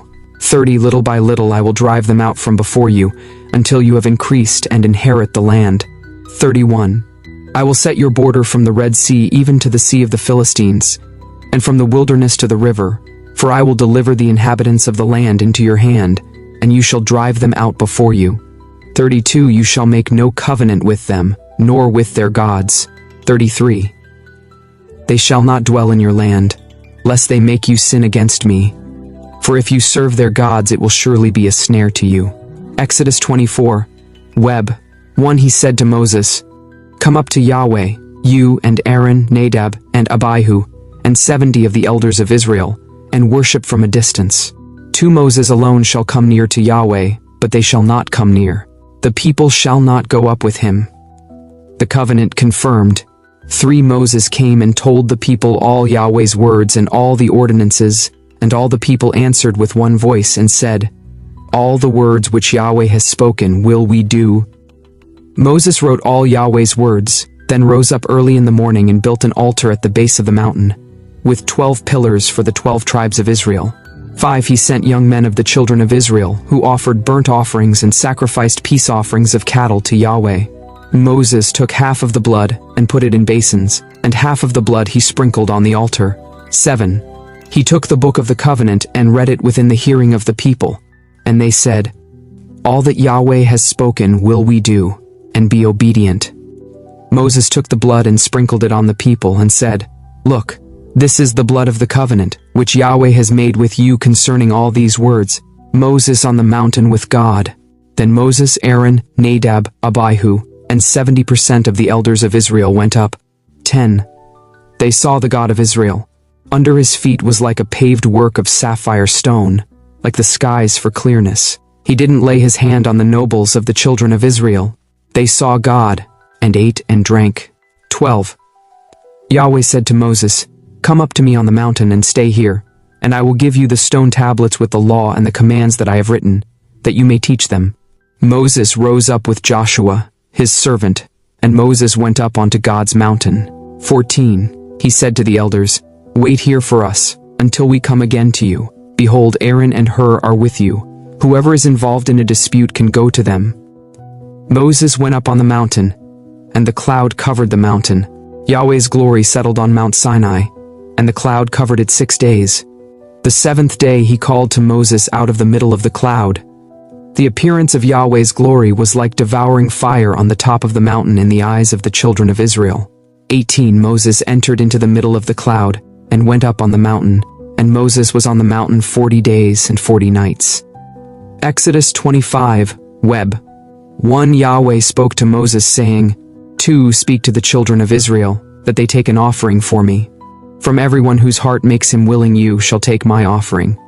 This is the offering which you shall take from them: gold, silver, bronze, 4 blue, purple, scarlet, fine linen, goat's hair, 5 rams' skins dyed red, sea cow hides, acacia wood, 6 oil for the light, spices for the anointing oil and for the sweet incense, 7 onyx stones, and stones to be set for the ephod and for the breastplate. 8.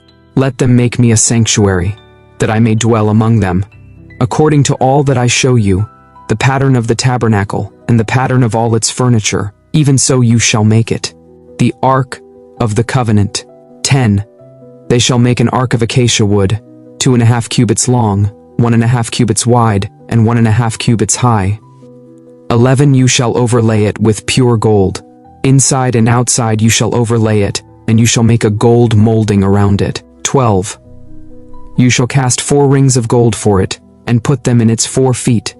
2 rings shall be on the one side of it, and 2 rings on the other side of it. 13. You shall make poles of acacia wood and overlay them with gold.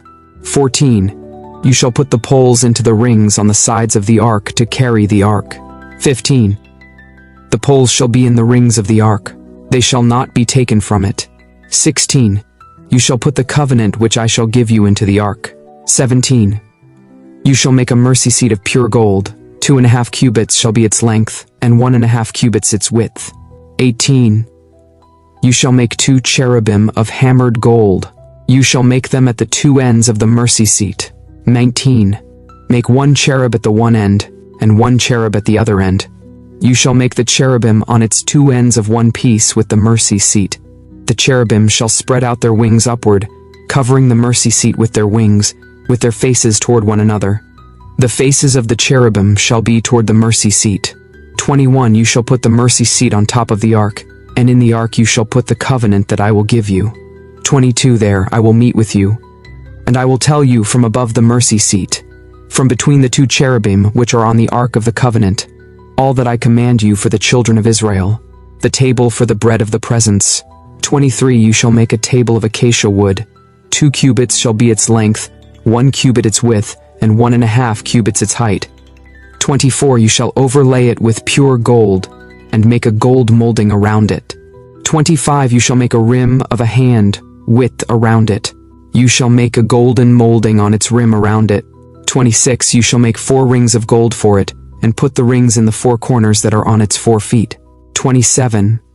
The rings shall be close to the rim, for places for the poles to carry the table.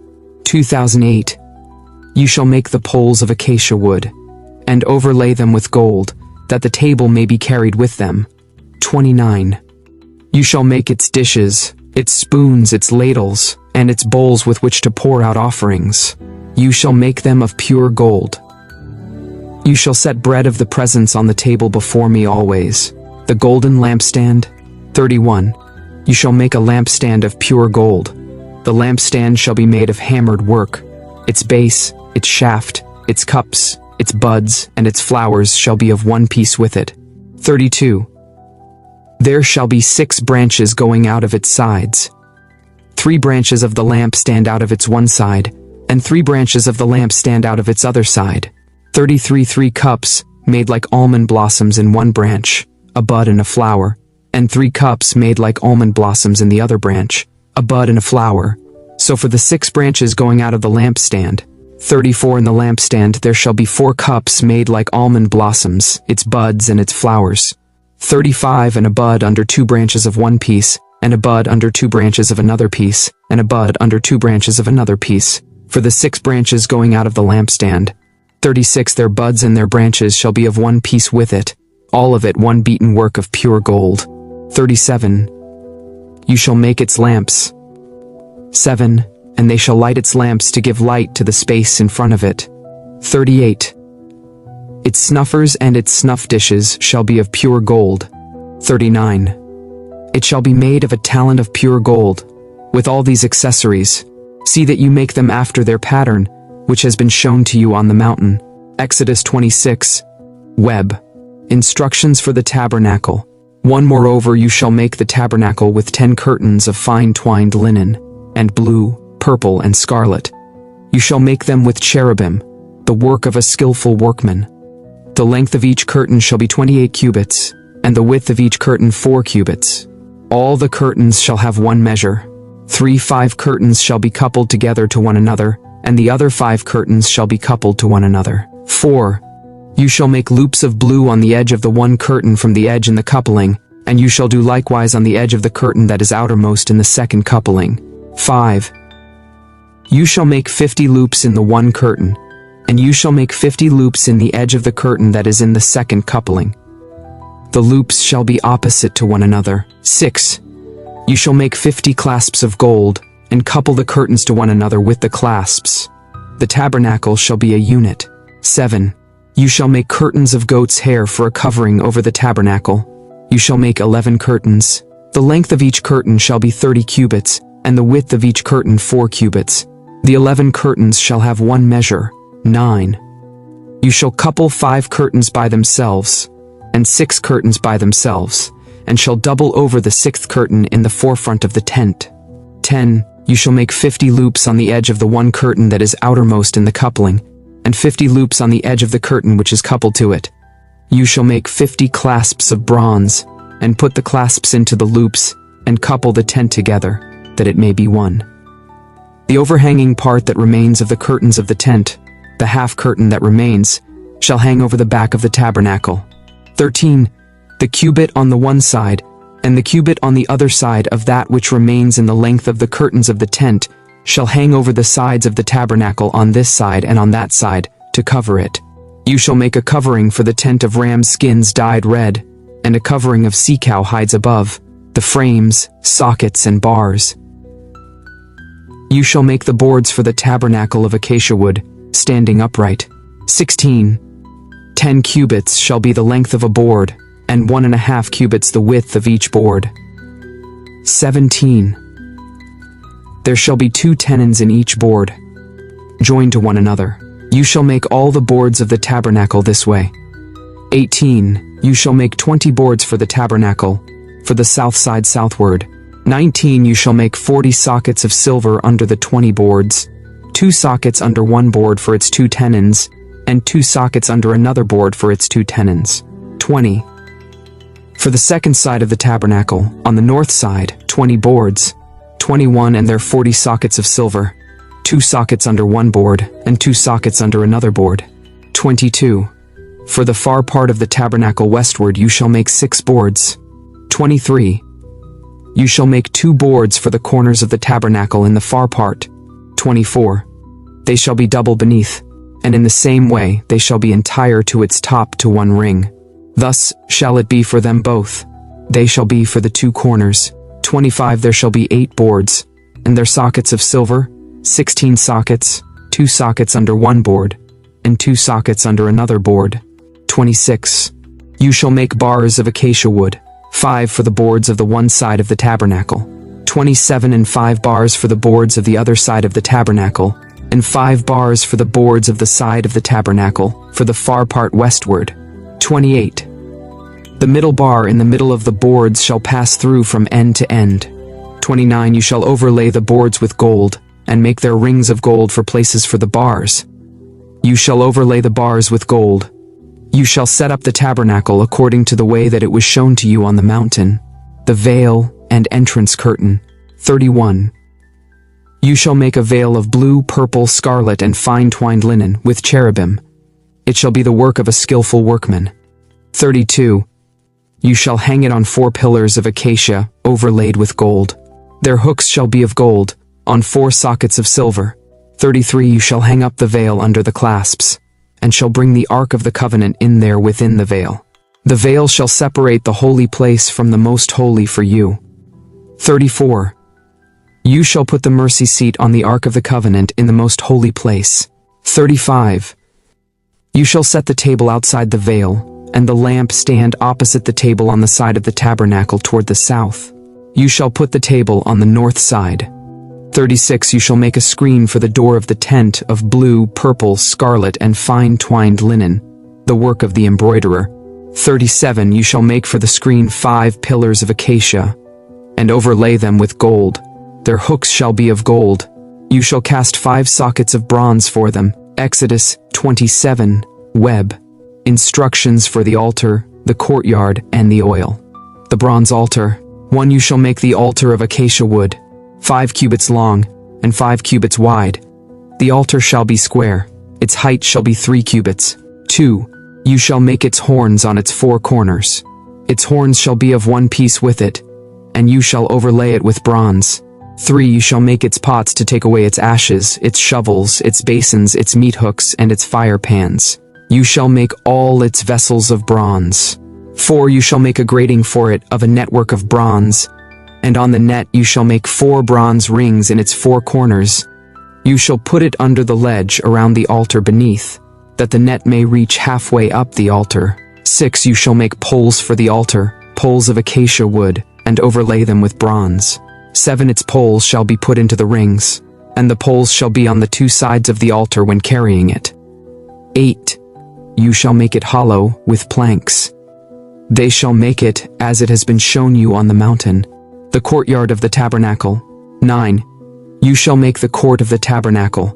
For the south side southward there shall be hangings for the court of fine twined linen, 100 cubits long for one side. 10. Its pillars shall be 20, and their sockets 20, of bronze. The hooks of the pillars and their fillets shall be of silver. Likewise, for the north side in length, there shall be hangings 100 cubits long, and its pillars 20, and their sockets 20, of bronze. The hooks of the pillars and their fillets shall be of silver. 12. For the width of the court on the west side shall be hangings of 50 cubits, their pillars 10, and their sockets 10. 13. The width of the court on the east side eastward shall be 50 cubits. The hangings for the one side of the gate shall be 15 cubits, their pillars 3, and their sockets 3. 15. For the other side shall be hangings of 15 cubits, their pillars 3, and their sockets 3. 16. For the gate of the court shall be a screen of 20 cubits, of blue, purple, scarlet, and fine twined linen, the work of the embroiderer, their pillars 4, and their sockets 4. 17. All the pillars around the court shall be filleted with silver. Their hooks shall be of silver, and their sockets of bronze. 18. The length of the court shall be 100 cubits, and the width 50 everywhere, and the height 5 cubits, of fine twined linen, and their sockets of bronze. All the instruments of the tabernacle and all its service, and all its pins, and all the pins of the court, shall be of bronze. Oil for the lampstand. 20. You shall command the children of Israel, that they bring to you pure olive oil beaten for the light, to cause a lamp to burn continually. 21. In the tent of meeting, outside the veil which is before the covenant, Aaron and his sons shall keep it in order from evening to morning before Yahweh. It shall be a statute forever throughout their generations, on the behalf of the children of Israel. Exodus 28. Web. Garments for the priests. Priestly garments commanded.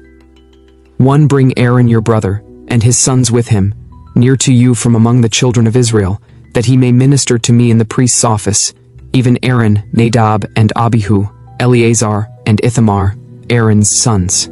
2. You shall make holy garments for Aaron your brother, for glory and for beauty. 3. You shall speak to all who are wise-hearted, whom I have filled with the spirit of wisdom, that they make Aaron's garments to sanctify him, that he may minister to me in the priest's office. These are the garments which they shall make: a breastplate, an ephod, a robe, a tunic of checkerwork, a turban, and a sash. They shall make holy garments for Aaron your brother and his sons, that he may minister to me in the priest's office. The ephod. 5. They shall take the gold, and the blue, and the purple, and the scarlet, and the fine linen. They shall make the ephod of gold, of blue, and purple, scarlet, and fine twined linen, the work of the skillful workman. It shall have 2 shoulder straps joined to the 2 ends of it, that it may be joined together.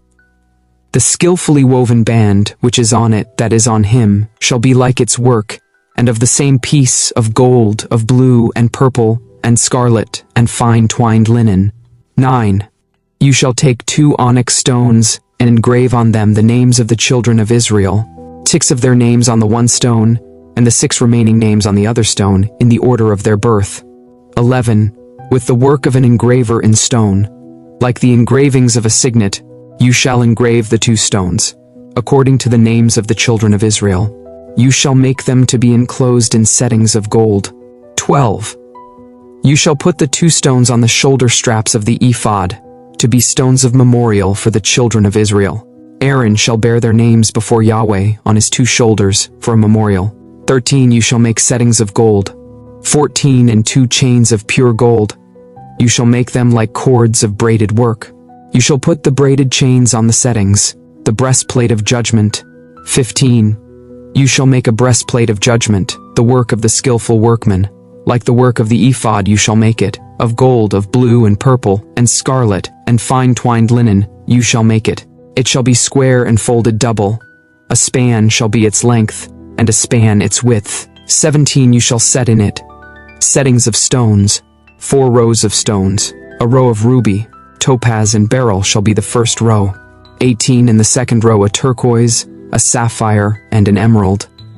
19. In the third row a jacinth, an agate, and an amethyst. 20 in the fourth row, a chrysolite, an onyx, and a jasper.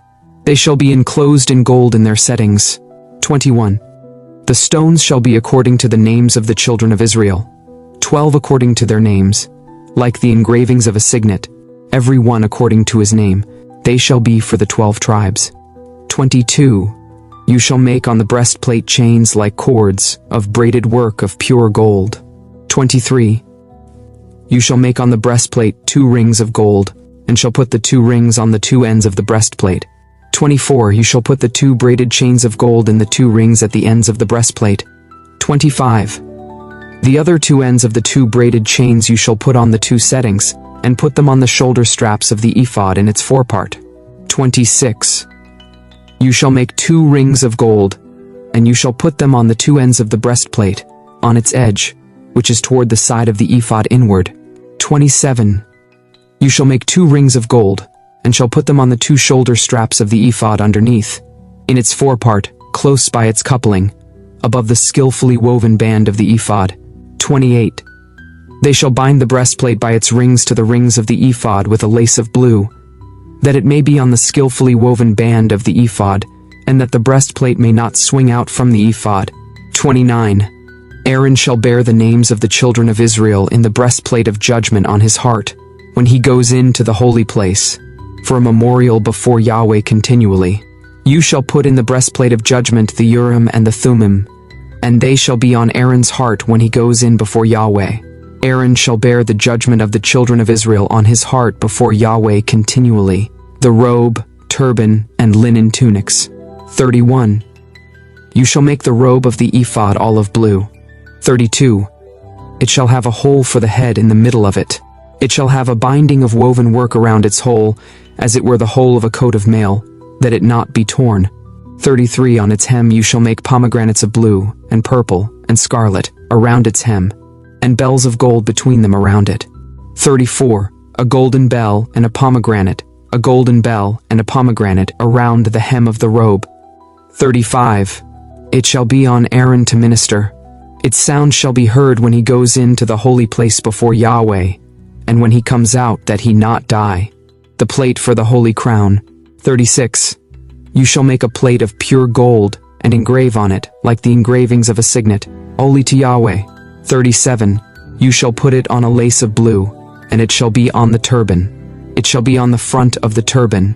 38. It shall be on Aaron's forehead, and Aaron shall bear the iniquity of the holy things which the children of Israel shall make holy in all their holy gifts, and it shall be always on his forehead, that they may be accepted before Yahweh. Garments for Aaron's sons. 39. You shall weave the tunic with checker work of fine linen. You shall make a turban of fine linen, and you shall make a sash, the work of the embroiderer. 40. You shall make tunics for Aaron's sons, and you shall make sashes for them and headbands for them, for glory and for beauty. 41. You shall put them on Aaron your brother, and on his sons with him, and shall anoint them, consecrate them, and sanctify them, that they may minister to me in the priest's office. 42. You shall make them linen pants to cover their naked flesh. They shall reach from the waist even to the thighs. 43.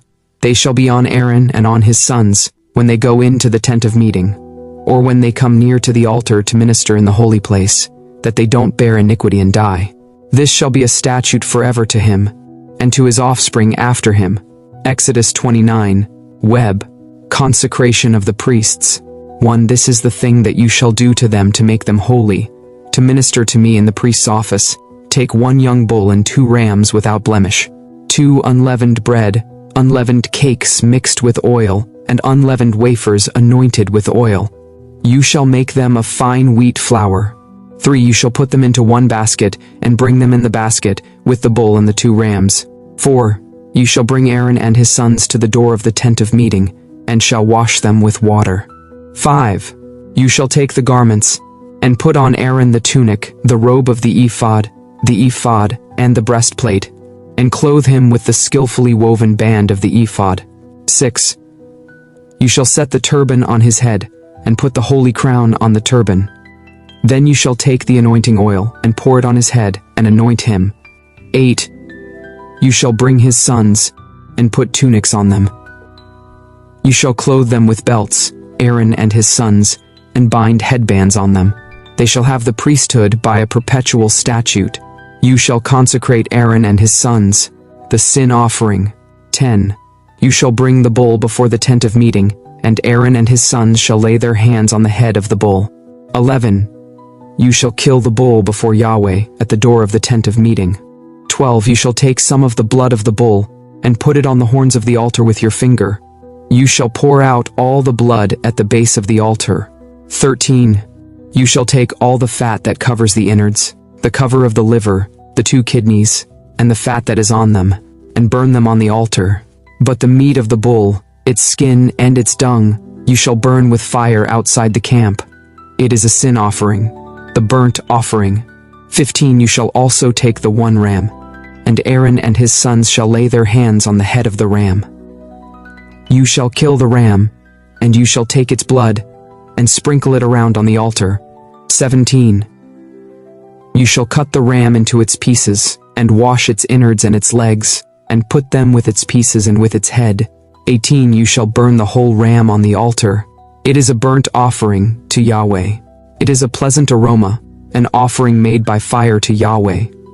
The ram of ordination. 19. You shall take the other ram, and Aaron and his sons shall lay their hands on the head of the ram. Then you shall kill the ram, and take some of its blood, and put it on the tip of the right ear of Aaron, and on the tip of the right ear of his sons, and on the thumb of their right hand, and on the big toe of their right foot, and sprinkle the blood around on the altar.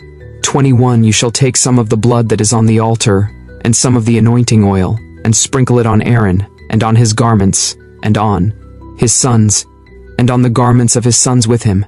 And he shall be made holy, and his garments, and his sons' garments with him. 22.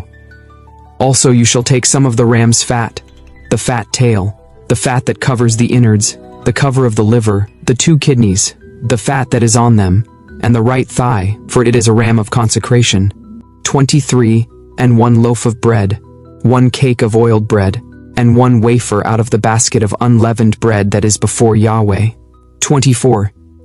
You shall put all these in Aaron's hands and in his sons' hands, and shall wave them for a wave offering before Yahweh. 25. You shall take them from their hands and burn them on the altar on the burnt offering, for a pleasant aroma before Yahweh. It is an offering made by fire to Yahweh. 26. You shall take the breast of Aaron's ram of consecration, and wave it for a wave offering before Yahweh. It shall be your portion. 27. You shall sanctify the breast of the wave offering, and the thigh of the heave offering which is waved, and which is heaved up, of the ram of consecration, even of that which is for Aaron, and of that which is for his sons. 28. It shall be for Aaron and his sons as their portion forever from the children of Israel, for it is a heave offering. It shall be a heave offering from the children of Israel of the sacrifices of their peace offerings, even their heave offering to Yahweh. Sacrifices for 7 days. 29. The holy garments of Aaron shall be for his sons after him, to be anointed in them, and to be consecrated in them. 37 days shall the son who is priest in his place put them on, when he comes into the tent of meeting to minister in the holy place. 31. You shall take the ram of consecration and boil its meat in a holy place. 32. Aaron and his sons shall eat the meat of the ram, and the bread that is in the basket at the door of the tent of meeting. 33. They shall eat those things with which atonement was made, to consecrate and sanctify them, but a stranger shall not eat of it, because they are holy. 34. If anything of the meat of the consecration or of the bread remains to the morning, then you shall burn the remainder with fire. It shall not be eaten, because it is holy. 35. You shall do so to Aaron and to his sons, according to all that I have commanded you. You shall consecrate them 7 days. 36. Every day you shall offer the bull of sin offering for atonement. You shall cleanse the altar when you make atonement for it. You shall anoint it to sanctify it. 37. 7 days. You shall make atonement for the altar, and sanctify it. The altar shall be most holy. Whatever touches the altar shall be holy. Daily offerings. 38. Now this is that which you shall offer on the altar, 2 lambs a year old day by day continually. 39. The 1 lamb you shall offer in the morning, and the other lamb you shall offer at evening. 40. And with the one lamb 1/10 part of an ephah of fine flour mixed with the 4th part of a hin of beaten oil, and the 4th part of a hin of wine for a drink offering. 41. The other lamb you shall offer at evening, and shall do it according to the meal offering of the morning, and according to its drink offering, for a pleasant aroma, an offering made by fire to Yahweh. 42. It shall be a continual burnt offering throughout your generations at the door of the tent of meeting before Yahweh, where I will meet with you to speak there to you. There I will meet with the children of Israel, and the place shall be sanctified by my glory. 44. I will sanctify the tent of meeting and the altar. Aaron also and his sons I will sanctify, to minister to me in the priest's office. God's promise to dwell with Israel. 45. I will dwell among the children of Israel, and will be their God. They shall know that I am Yahweh their God, who brought them out of the land of Egypt, that I might dwell among them. I am Yahweh their God. Exodus 30 Web. Instructions for the altar of incense, atonement money, and anointing oil. The altar of incense. 1. You shall make an altar to burn incense on. You shall make it of acacia wood. It shall be a cubit long and a cubit wide. It shall be square, and 2 cubits shall be its height. Its horns shall be of 1 piece with it. 3. You shall overlay it with pure gold, its top, its sides around it, and its horns. You shall make a gold molding around it. You shall make 2 golden rings for it under its molding. On its 2 ribs, on its 2 sides you shall make them. They shall be for places for poles with which to carry it. 5. You shall make the poles of acacia wood, and overlay them with gold. 6. You shall put it before the veil that is by the ark of the covenant, before the mercy seat that is over the covenant, where I will meet with you. 7. Aaron shall burn incense of sweet spices on it every morning. When he tends the lamps, he shall burn it. 8. When Aaron lights the lamps at evening, he shall burn it, a perpetual incense before Yahweh throughout your generations. You shall offer no strange incense on it, nor burnt offering, nor meal offering.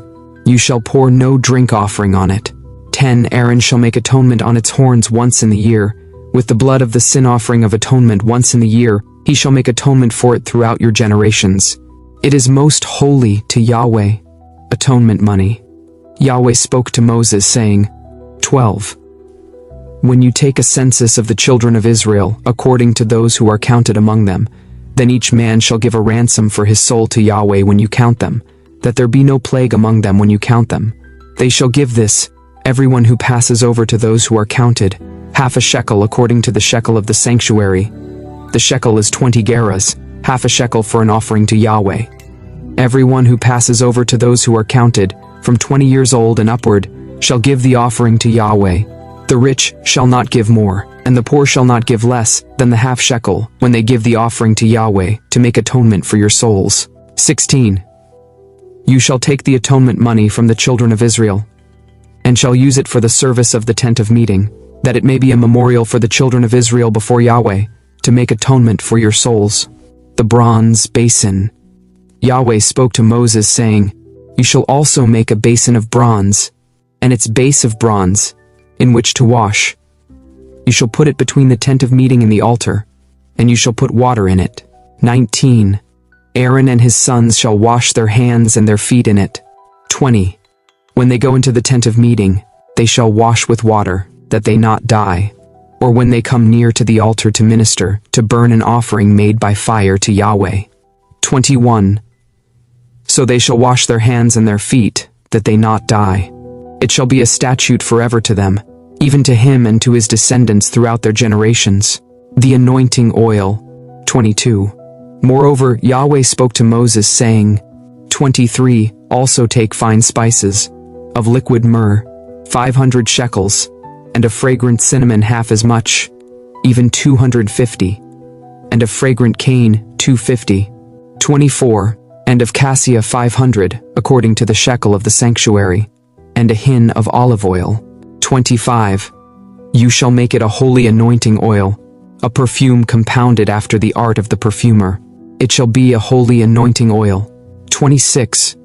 You shall use it to anoint the tent of meeting, the ark of the covenant, to table and all its articles, the lampstand and its accessories, the altar of incense, the altar of burnt offering with all its utensils, and the basin with its base. 29. You shall sanctify them, that they may be most holy. Whatever touches them shall be holy. 30. You shall anoint Aaron and his sons, and sanctify them, that they may minister to me in the priest's office.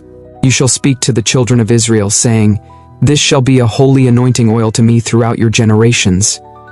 32.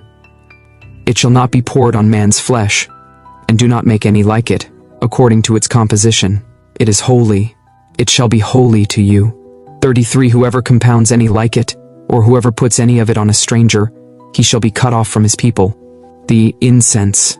34. Yahweh said to Moses, Take to yourself sweet spices, gum resin, onycha, galbanum, sweet spices with pure frankincense. There shall be an equal weight of each. 35. You shall make incense of it, a perfume after the art of the perfumer, seasoned with salt, pure and holy. 36. You shall beat some of it very small, and put some of it before the covenant in the tent of meeting, where I will meet with you. It shall be most holy to you. The incense which you shall make, according to its composition you shall not make for yourselves. It shall be to you holy for Yahweh. 38. Whoever shall make any like that, to smell it, he shall be cut off from his people. Exodus 31. Web. Artisans chosen, the Sabbath commanded, and the tablets given. Bezalel and Oholiab appointed. 1. Yahweh spoke to Moses, saying, 2. Behold, I have called by name Bezalel the son of Uri, the son of Hur, of the tribe of Judah. I have filled him with the Spirit of God, in wisdom, in understanding, in knowledge, and in all kinds of workmanship. 4. To devise skillful works, to work in gold, in silver, in bronze. 5. In cutting of stones for setting, and in carving of wood, to work in all kinds of workmanship. Behold, I myself have appointed with him Oholiab, the son of Ahisamach, of the tribe of Dan. I have put wisdom in the hearts of all the wise-hearted, that they may make all that I have commanded you. The tent of meeting, the ark of the covenant, the mercy seat that is on it, all the furniture of the tent, the table and its vessels, the pure lampstand with all its vessels, the altar of incense, the altar of burnt offering with all its vessels, the basin and its base, the finely worked garments, the holy garments for Aaron the priest, the garments of his sons to minister in the priest's office, the anointing oil, and the incense of sweet spices for the holy place. According to all that I have commanded you they shall do, the Sabbath command. Yahweh spoke to Moses, saying, Speak also to the children of Israel, saying, Most certainly you shall keep my Sabbaths, for it is a sign between me and you throughout your generations, that you may know that I am Yahweh who sanctifies you. 14. You shall keep the Sabbath therefore, for it is holy to you. Everyone who profanes it shall surely be put to death, for whoever does any work on it, that soul shall be cut off from among his people. 15. 6 days shall work be done, but on the seventh day is a Sabbath of solemn rest, holy to Yahweh. Whoever does any work on the Sabbath day shall surely be put to death. Therefore the children of Israel shall keep the Sabbath, to observe the Sabbath throughout their generations, for a perpetual covenant. 17. It is a sign between me and the children of Israel forever, for in 6 days Yahweh made heaven and earth, and on the seventh day he rested, and was refreshed. The tablets of the covenant. 18. He gave to Moses, when he finished speaking with him on Mount Sinai, the 2 tablets of the covenant, stone tablets written with God's finger. Exodus 32. Web. The golden calf. 1. When the people saw that Moses delayed coming down from the mountain, the people gathered themselves together to Aaron and said to him, Come, make us gods which shall go before us, for as for this Moses, the man who brought us up out of the land of Egypt, we don't know what has become of him. 2. Aaron said to them, Take off the golden rings which are in the ears of your wives, of your sons and of your daughters, and bring them to me. 3. All the people took off the golden rings which were in their ears, and brought them to Aaron. He received what they handed him, and fashioned it with an engraving tool, and made it a molten calf. Then they said, These are your gods, Israel, which brought you up out of the land of Egypt. When Aaron saw this, he built an altar before it, and Aaron made a proclamation and said, Tomorrow shall be a feast to Yahweh. They rose up early on the next day, and offered burnt offerings and brought peace offerings. The people sat down to eat and to drink, and rose up to play. God's anger and Moses' intercession. Yahweh spoke to Moses, "Go, get down, for your people, who you brought up out of the land of Egypt, have corrupted themselves. They have turned away quickly out of the way which I commanded them. They have made themselves a molten calf, and have worshipped it, and have sacrificed to it, and said, 'These are your gods, Israel, which brought you up out of the land of Egypt.' Yahweh said to Moses, I have seen these people, and behold, they are a stiff-necked people. 10 Now therefore leave me alone, that my wrath may burn hot against them, and that I may consume them, and I will make of you a great nation." 11 Moses begged Yahweh his God, and said, "Yahweh, why does your wrath burn hot against your people, whom you have brought out of the land of Egypt with great power and with a mighty hand? Why should the Egyptians talk, saying, 'He brought them out for evil, to kill them in the mountains and to consume them from the surface of the earth'? Turn from your fierce wrath, and turn away from this evil against your people. Remember Abraham, Isaac, and Israel, your servants, to whom you swore by your own self, and said to them, 'I will multiply your offspring as the stars of the sky, and all this land that I have spoken of, I will give to your offspring, and they shall inherit it forever.' So Yahweh turned away from the evil, which he said he would do to his people. Moses breaks the tablets. Moses turned and went down from the mountain with the 2 tablets of the covenant in his hand, tablets that were written on both their sides. They were written on one side and on the other. The tablets were the work of God, and the writing was the writing of God, engraved on the tablets. When Joshua heard the noise of the people as they shouted, he said to Moses, "There is the noise of war in the camp." 18 He said, "It isn't the voice of those who shout for victory. It isn't the voice of those who cry for being overcome, but the noise of those who sing that I hear." As soon as he came near to the camp, he saw the calf and the dancing. Then Moses' anger grew hot, and he threw the tablets out of his hands and broke them at the foot of the mountain. 20 He took the calf which they had made, and burnt it with fire, ground it to powder, scattered it on the water, and made the children of Israel drink of it. Aaron's excuse, and the Levites' loyalty. 21 Moses said to Aaron, "What did these people do to you, that you have brought a great sin on them?" 22 Aaron said, "Don't let the anger of my Lord grow hot. You know the people, that they are set on evil." 2:3 For they said to me, "Make us gods, which shall go before us. For as for this Moses, the man who brought us up out of the land of Egypt, we don't know what has become of him." I said to them, "Whoever has any gold, let them take it off." So they gave it to me, and I threw it into the fire, and out came this calf. When Moses saw that the people had broken loose, for Aaron had let them loose for a derision among their enemies. 26 Then Moses stood in the gate of the camp and said, "Whoever is on Yahweh's side, come to me." All the sons of Levi gathered themselves together to him. 27 He said to them, "Yahweh, the God of Israel, says, every man put his sword on his thigh, and go back and forth from gate to gate throughout the camp, and every man kill his brother, and every man his companion, and every man his neighbor." 2008 The sons of Levi did according to the word of Moses. About 3,000 men fell of the people that day.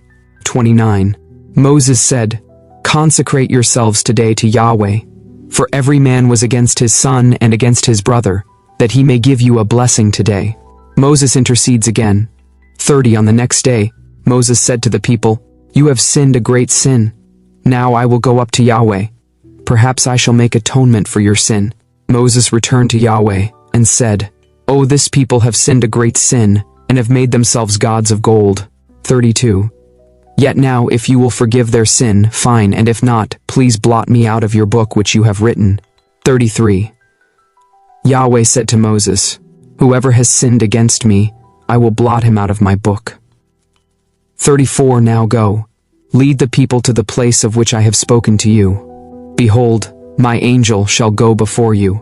Nevertheless, in the day when I will punish them for their sin. 35 Yahweh struck the people, because they made the calf which Aaron made. Exodus 33 Web. The command to leave Sinai. 1 Yahweh spoke to Moses, "Depart, go up from here, you and the people that you have brought up out of the land of Egypt, to the land which I swore to Abraham, to Isaac, and to Jacob, saying, I will give it to your offspring. 2. I will send an angel before you, and I will drive out the Canaanite, the Amorite, the Hittite, the Perizzite, the Hivite, and the Jebusite. 3. Go to a land flowing with milk and honey, but I will not go up among you, for you are a stiff-necked people, lest I consume you on the way. When the people heard this evil news, they mourned, and no one put on his jewelry. Yahweh had said to Moses, Tell the children of Israel, you are a stiff-necked people. If I were to go up among you for one moment, I would consume you.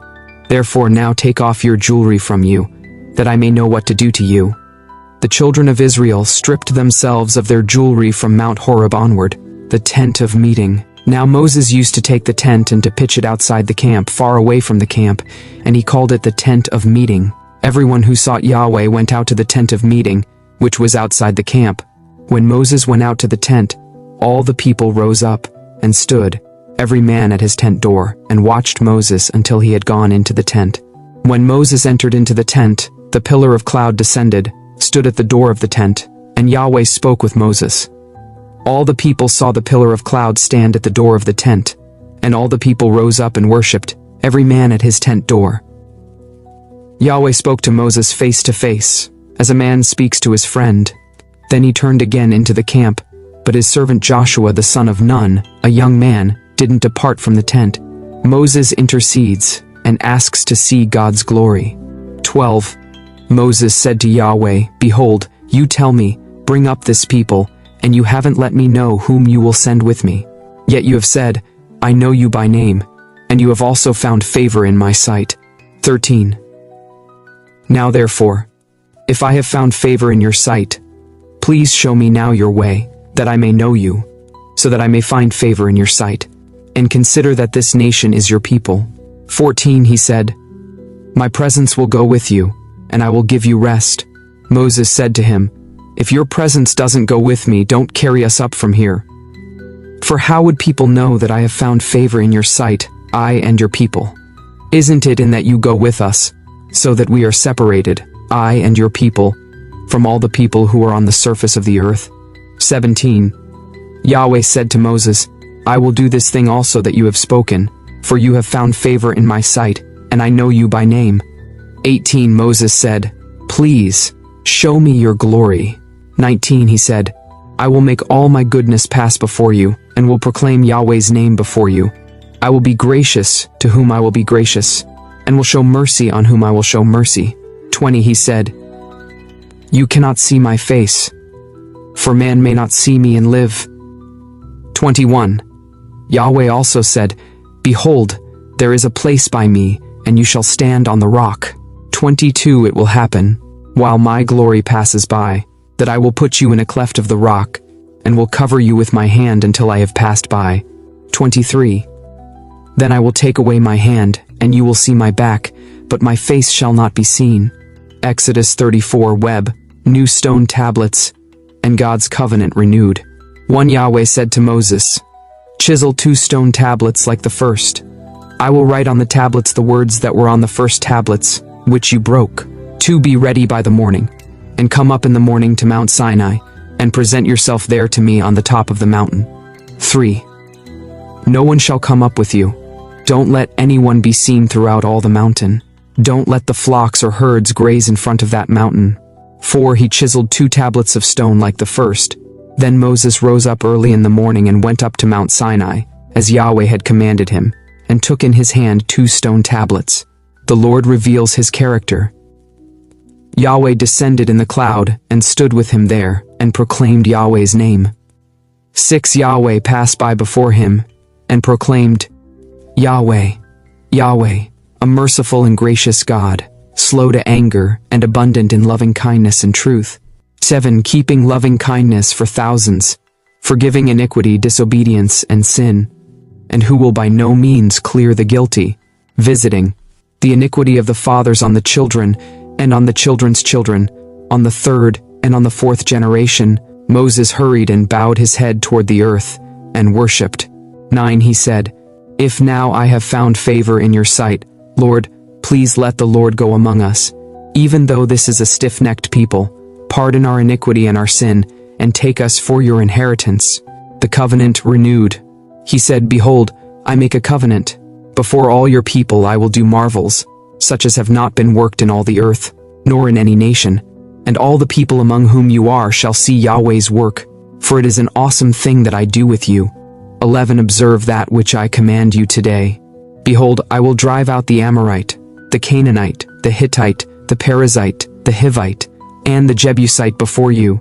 12 Be careful, lest you make a covenant with the inhabitants of the land where you are going, lest it be for a snare among you. But you shall break down their altars and dash their pillars in pieces, and you shall cut down their Asherah poles. 14 For you shall worship no other God, for Yahweh, whose name is jealous, is a jealous God. 15 Don't make a covenant with the inhabitants of the land, lest they play the prostitute after their gods, sacrifice to their gods, and one calls you and you eat of his sacrifice. 16 And you take of their daughters to your sons, and their daughters play the prostitute after their gods, and make your sons play the prostitute after their gods. Covenant commands restated. 17 You shall make no cast idols for yourselves. 18 You shall keep the feast of unleavened bread. 7 days you shall eat unleavened bread, as I commanded you, at the time appointed in the month Abib, for in the month Abib you came out of Egypt. All that opens the womb is mine, and all your livestock that is male, the firstborn of cow and sheep. 20 You shall redeem the firstborn of a donkey with a lamb. If you don't redeem it, then you shall break its neck. You shall redeem all the firstborn of your sons. No one shall appear before me empty. 21 6 days you shall work, but on the 7th day you shall rest. In plowing time and in harvest you shall rest. 22 You shall observe the Feast of Weeks, with the first fruits of wheat harvest, and the Feast of Harvest at the year's end. 23 3 times in the year, all your males shall appear before the Lord Yahweh, the God of Israel. 24 I will drive out nations before you and enlarge your borders. Neither shall any man desire your land when you go up to appear before Yahweh your God 3 times in the year. 25 You shall not offer the blood of my sacrifice with leavened bread. The sacrifice of the feast of the Passover shall not be left to the morning.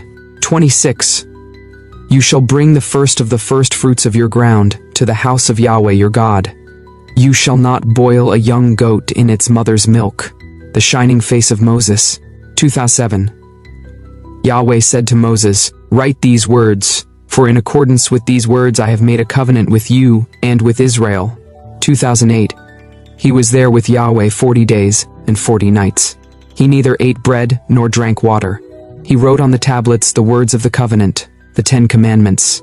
29 When Moses came down from Mount Sinai with the 2 tablets of the covenant in Moses' hand, when he came down from the mountain, Moses didn't know that the skin of his face shone by reason of his speaking with him. When Aaron and all the children of Israel saw Moses, behold, the skin of his face shone, and they were afraid to come near him. 31 Moses called to them, and Aaron and all the rulers of the congregation returned to him, and Moses spoke to them.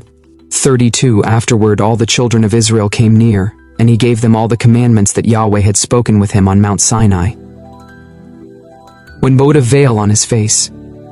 But when Moses went in before Yahweh to speak with him, he took the veil off until he came out. Then he came out and spoke to the children of Israel that which he was commanded. The children of Israel saw the face of Moses, that the skin of Moses' face shone. So Moses put the veil on his face again, until he went in to speak with him. Exodus 35 Web.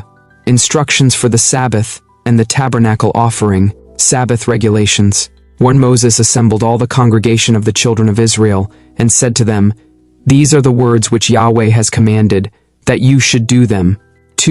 6 days shall work be done, but on the 7th day there shall be a holy day for you, a Sabbath of solemn rest to Yahweh. Whoever does any work in it shall be put to death. 3 You shall kindle no fire throughout your habitations on the Sabbath day. Contributions for the Tabernacle. 4 Moses spoke to all the congregation of the children of Israel, saying, This is the thing which Yahweh commanded, saying, 5 Take from among you an offering to Yahweh. Whoever is of a willing heart, let him bring it as Yahweh's offering, gold, silver, bronze, 6 blue, purple, scarlet, fine linen, goat's hair, 7 ram's skins dyed red, sea cow hides, acacia wood, 8 oil for the light, spices for the anointing oil and for the sweet incense, 9 onyx stones, and stones to be set for the ephod and for the breastplate. Let every wise-hearted man among you come, and make all that Yahweh has commanded. 11 the tabernacle, its outer covering, its roof, its clasps, its boards, its bars, its pillars and its sockets. 12 the ark and its poles, the mercy seat, the veil of the screen. 13 the table with its poles and all its vessels, and the showbread, the lampstand also for the light, with its vessels, its lamps, and the oil for the light.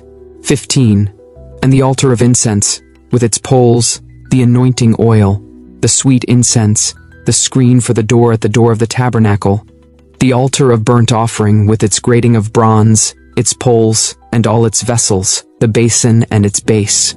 17 the hangings of the court, its pillars, their sockets, and the screen for the gate of the court, the pins of the tabernacle, the pins of the court and their cords, the finely worked garments for ministering in the holy place, the holy garments for Aaron the priest, and the garments of his sons to minister in the priest's office. The people respond with offerings. All the congregation of the children of Israel departed from the presence of Moses. 21 they came, everyone whose heart stirred him up, and everyone whom his spirit made willing, and brought Yahweh's offering for the work of the tent of meeting, and for all of its service, and for the holy garments.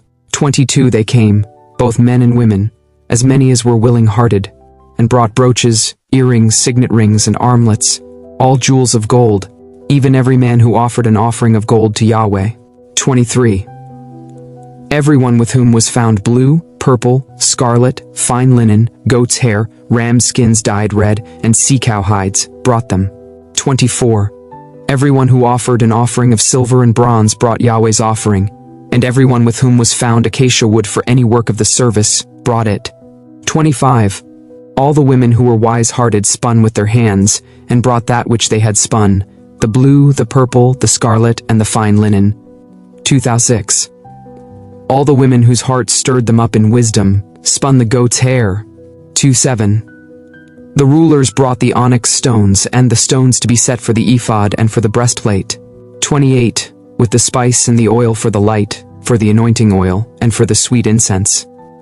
29 the children of Israel brought a free will offering to Yahweh, every man and woman whose heart made them willing to bring for all the work which Yahweh had commanded to be made by Moses. Bezalel and Aholiab chosen again. 30 Moses said to the children of Israel, Behold, Yahweh has called by name Bezalel the son of Uri, the son of Hur, of the tribe of Judah. 31 He has filled him with the Spirit of God, in wisdom, in understanding, in knowledge, and in all kinds of workmanship. 32 And to make skillful works, to work in gold, in silver, in bronze. 33 In cutting of stones for setting, and in carving of wood, to work in all kinds of skillful workmanship. 34 He has put in his heart that he may teach, both he and Aholiab, the son of Ahisamach, of the tribe of Dan. 35 He has filled them with wisdom of heart to work all kinds of workmanship, of the engraver, of the skillful workman, and of the embroiderer in blue, in purple, in scarlet, and in fine linen, and of the weaver, even of those who do any workmanship, and of those who devise skillful works. Exodus 36 Web. Construction of the tabernacle begins. 1 Bezalel and Aholiab shall work with every wise-hearted man, in whom Yahweh has put wisdom and understanding, to know how to do all the work for the service of the sanctuary, according to all that Yahweh has commanded. 2 Moses called Bezalel and Aholiab, and every wise-hearted man, in whose heart Yahweh had put wisdom, even everyone whose heart stirred him up to come to the work to do it. 3 They received from Moses all the offering which the children of Israel had brought for the work of the service of the sanctuary, to make it with it. They kept bringing him free will offerings every morning. 4 All the wise men, who performed all the work of the sanctuary, each came from his work which he did. They spoke to Moses, saying, The people have brought much more than enough, for the service of the work which Yahweh commanded to make.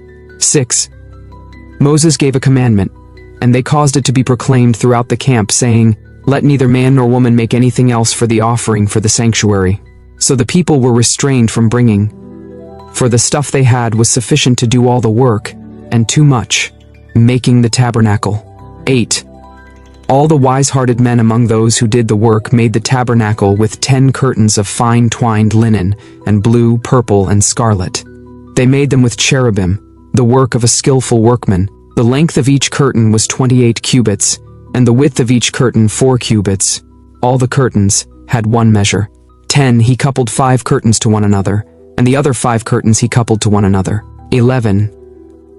He made loops of blue on the edge of the one curtain from the edge in the coupling. He did likewise on the edge of the curtain that was outermost in the second coupling. 12. He made 50 loops in the one curtain, and he made 50 loops in the edge of the curtain that was in the second coupling. The loops were opposite to one another. He made 50 clasps of gold, and coupled the curtains to one another with the clasps, so the tabernacle was a unit. The curtains of goat's hair. 14. He made curtains of goat's hair for a covering over the tabernacle. He made them 11 curtains. The length of each curtain was 30 cubits, and 4 cubits the width of each curtain. The 11 curtains had one measure. He coupled 5 curtains by themselves and 6 curtains by themselves. 17. He made 50 loops on the edge of the curtain that was outermost in the coupling, and he made 50 loops on the edge of the curtain which was outermost in the second coupling. He made 50 clasps of bronze to couple the tent together, that it might be a unit. He made a covering for the tent of ram skins dyed red, and a covering of sea-cow hides above, making the boards and bars. 20. He made the boards for the tabernacle of acacia wood, standing up. 21. 10 cubits was the length of a board, and a cubit and a half the width of each board. 22. Each board had 2 tenons, joined one to another. He made all the boards of the tabernacle this way. 23. He made the boards for the tabernacle, 20 boards for the south side southward. 24. He made 40 sockets of silver under the 20 boards, 2 sockets under one board for its 2 tenons, and 2 sockets under another board for its 2 tenons. 25. For the second side of the tabernacle, on the north side, he made 20 boards, 26, and their 40 sockets of silver, 2 sockets under one board, and 2 sockets under another board. 27. For the far part of the tabernacle westward, he made 6 boards. 28. He made 2 boards for the corners of the tabernacle in the far part. They were double beneath, and in the same way they were entire to the top of it to one ring. He did this to both of them in the 2 corners. There were 8 boards with their sockets of silver, 16 sockets, under every board 2 sockets. 31. He made bars of acacia wood, 5 for the boards of the one side of the tabernacle, 32 and 5 bars for the boards of the other side of the tabernacle, and 5 bars for the boards of the tabernacle for the hinder part westward. 33. He made the middle bar to pass through in the middle of the boards from the one end to the other. 34. He overlaid the boards with gold, and made their rings of gold as places for the bars, and overlaid the bars with gold. The veil, and the curtain. 35. He made the veil of blue, purple, scarlet, and fine twined linen, with cherubim. He made it the work of a skillful workman. 36. He made 4 pillars of acacia for it, and overlaid them with gold. Their hooks were of gold. He cast 4 sockets of silver for them. 37. He made a screen for the door of the tent, of blue, purple, scarlet, and fine twined linen, the work of an embroiderer. 38. And the 5 pillars of it with their hooks. He overlaid their capitals and their fillets with gold. Their 5 sockets were of bronze. Exodus 37. Web, making the ark, table, lampstand, and altar of incense, the ark of the covenant. 1. Bezalel made the ark of acacia wood. Its length was 2.5 cubits, and its width 1.5 cubits, and a cubit and a half its height. 2. He overlaid it with pure gold inside and outside, and made a molding of gold for it around it. 3. He cast 4 rings of gold for it in its 4 feet, 2 rings on its one side, and 2 rings on its other side. 4. He made poles of acacia wood, and overlaid them with gold. He put the poles into the rings on the sides of the ark, to carry the ark. 6. He made a mercy seat of pure gold. Its length was 2.5 cubits, and its width 1.5 cubits. 7. He made 2 cherubim of gold, He made them of beaten work at the two ends of the mercy seat, one cherub at the one end, and one cherub at the other end. He made the cherubim at the two ends of one piece with the mercy seat. The cherubim spread out their wings above, covering the mercy seat with their wings with their faces toward one another. The faces of the cherubim were toward the mercy seat. The table of showbread. He made the table of acacia wood. Its length was 2 cubits, and its width was a cubit, and its height was 1.5 cubits. He overlaid it with pure gold, and made a gold molding around it. 12 He made a border of a hand's width around it, and made a golden molding on its border around it. 13 He cast 4 rings of gold for it, and put the rings in the 4 corners that were on its 4 feet. The rings were close by the border, the places for the poles to carry the table. He made the poles of acacia wood, and overlaid them with gold, to carry the table. He made the vessels which were on the table, its dishes, its spoons, its bowls, and its pitchers with which to pour out, of pure gold. The lampstand. 17 He made the lampstand of pure gold. He made the lampstand of beaten work. Its base, its shaft, its cups, its buds, and its flowers were of one piece with it. There were 6 branches going out of its sides, 3 branches of the lampstand out of its one side, and 3 branches of the lampstand out of its other side. 19 3 cups made like almond blossoms in one branch, a bud and a flower, and 3 cups made like almond blossoms in the other branch, a bud and a flower. So for the 6 branches going out of the lampstand. 20 In the lampstand were 4 cups made like almond blossoms, its buds and its flowers. 21 And a bud under 2 branches of one piece, and a bud under 2 branches of another piece, and a bud under 2 branches of another piece, for the 6 branches going out of it. 22 Their buds and their branches were of one piece with it. The whole thing was one beaten work of pure gold. 23 He made its 7 lamps, and its snuffers and its snuff dishes, of pure gold. 24 He made it of a talent of pure gold, with all its vessels. The altar of incense. 25 He made the altar of incense of acacia wood. It was square, its length was a cubit, and its width a cubit. It was 2 cubits high. Its horns were of one piece with it. 2006 He overlaid it with pure gold, its top, its sides around it, and its horns. He made a gold molding around it. 2007 He made 2 golden rings for it under its molding crown, on its 2 ribs, on its 2 sides, for places for poles with which to carry it. 28 He made the poles of acacia wood, and overlaid them with gold. 29 He made the holy anointing oil, and the pure incense of sweet spices, after the art of the perfumer. Exodus 38 Web. Construction of the altar, basin, courtyard, and inventory of materials. The altar of burnt offering. 1 He made the altar of burnt offering of acacia wood. It was square, 5 cubits long, and 5 cubits wide, and it was 3 cubits high. 2 He made its horns on its 4 corners. Its horns were of one piece with it. He overlaid it with bronze. 3 He made all the vessels of the altar, the pots, the shovels, the basins, the meat hooks, and the fire pans. He made all its vessels of bronze. He made a grating for the altar, a network of bronze, under the ledge around it beneath, reaching halfway up.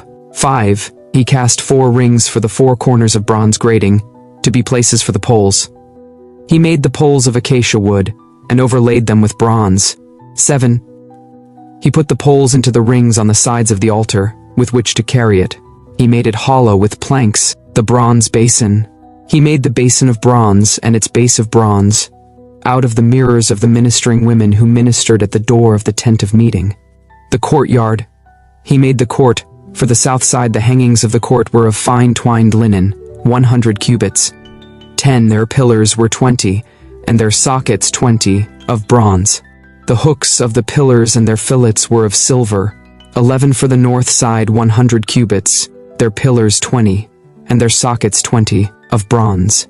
The hooks of the pillars and their fillets were of silver. 12 For the west side were hangings of 50 cubits, their pillars 10, and their sockets 10. The hooks of the pillars and their fillets were of silver. 13 For the east side eastward 50 cubits. The hangings for the one side were 15 cubits, their pillars 3, and their sockets 3. 15 And so for the other side. On this hand and that hand by the gate of the court were hangings of 15 cubits, their pillars 3, and their sockets 3. All the hangings around the court were of fine twined linen. 17. The sockets for the pillars were of bronze. The hooks of the pillars and their fillets were of silver. The overlaying of their capitals was of silver, and all the pillars of the court were filleted with silver. The screen for the gate of the court was the work of the embroiderer, of blue, purple, scarlet, and fine twined linen. 20 cubits was the length, and the height along the width was 5 cubits, like the hangings of the court. 19 Their pillars were 4, and their sockets 4, of bronze, their hooks of silver, and the overlaying of their capitals and their fillets of silver. 20. All the pins of the tabernacle and around the court were of bronze. Materials used. 21. This is the amount of material used for the tabernacle, even the tabernacle of the covenant, as it was counted according to the commandment of Moses for the service of the Levites, by the hand of Ithamar, the son of Aaron the priest. 22. Bezalel the son of Uri, the son of Hur, of the tribe of Judah, made all that Yahweh commanded Moses. 23 With him was Oholiab, the son of Ahisamach, of the tribe of Dan, an engraver, and a skillful workman, and an embroiderer in blue, in purple, in scarlet, and in fine linen. 24. All the gold that was used for the work and all the work of the sanctuary, even the gold of the offering, was 29 talents and 730 shekels, according to the shekel of the sanctuary. 25. The silver of those who were counted of the congregation was 100 talents, and 1,775 shekels, according to the shekel of the sanctuary. 26. A beka a head, that is, half a shekel, according to the shekel of the sanctuary, for everyone who passed over to those who were counted, from 20 years old and upward, for 603,550 men. 27. The 100 talents of silver were for casting the sockets of the sanctuary and the sockets of the veil. 100 sockets for the 100 talents, a talent for a socket. 28 From the 1,775 shekels, he made hooks for the pillars, overlaid their capitals, and made fillets for them. 29. The bronze of the offering was 70 talents and 2,400 shekels. With this he made the sockets to the door of the tent of meeting, the bronze altar, the bronze grating for it, all the vessels of the altar, the sockets around the court, the sockets of the gate of the court, all the pins of the tabernacle, and all the pins around the court. Exodus 39. Web, making the priestly garments, the ephod, one of the blue, purple, and scarlet. They made finely worked garments for ministering in the holy place, and made the holy garments for Aaron, as Yahweh commanded Moses. 2. He made the ephod of gold, blue, purple, scarlet, and fine twined linen. 3. They beat the gold into thin plates, and cut it into wires, to work it in among the blue, the purple, the scarlet, and the fine linen, the work of the skillful workman. 4. They made shoulder straps for it, joined together. It was joined together at the two ends. 5. The skillfully woven band that was on it, with which to fasten it on, was of the same piece, and like its work, of gold, blue, purple, scarlet, and fine twined linen, as Yahweh commanded Moses. 6. They worked the onyx stones enclosed in settings of gold, engraved with the engravings of a signet, according to the names of the children of Israel. He put them on the shoulder straps of the ephod, to be stones of memorial for the children of Israel, as Yahweh commanded Moses. The breastplate. 8. He made the breastplate, the work of a skillful workman, like the work of the ephod, of gold, blue, purple, scarlet, and fine twined linen. 9. It was square. They made the breastplate double. Its length was a span, and its width a span, being double. 10. They set in it 4 rows of stones. A row of ruby, topaz, and beryl was the first row. 11. In the second row, a turquoise, a sapphire, and an emerald. 12. In the third row, a jacinth, an agate, and an amethyst. 13. In the fourth row, a chrysolite, an onyx, and a jasper. They were enclosed in gold settings. 14. The stones were according to the names of the children of Israel. 12. According to their names, like the engravings of a signet, everyone according to his name, for the 12 tribes. They made on the breastplate chains like cords, of braided work of pure gold.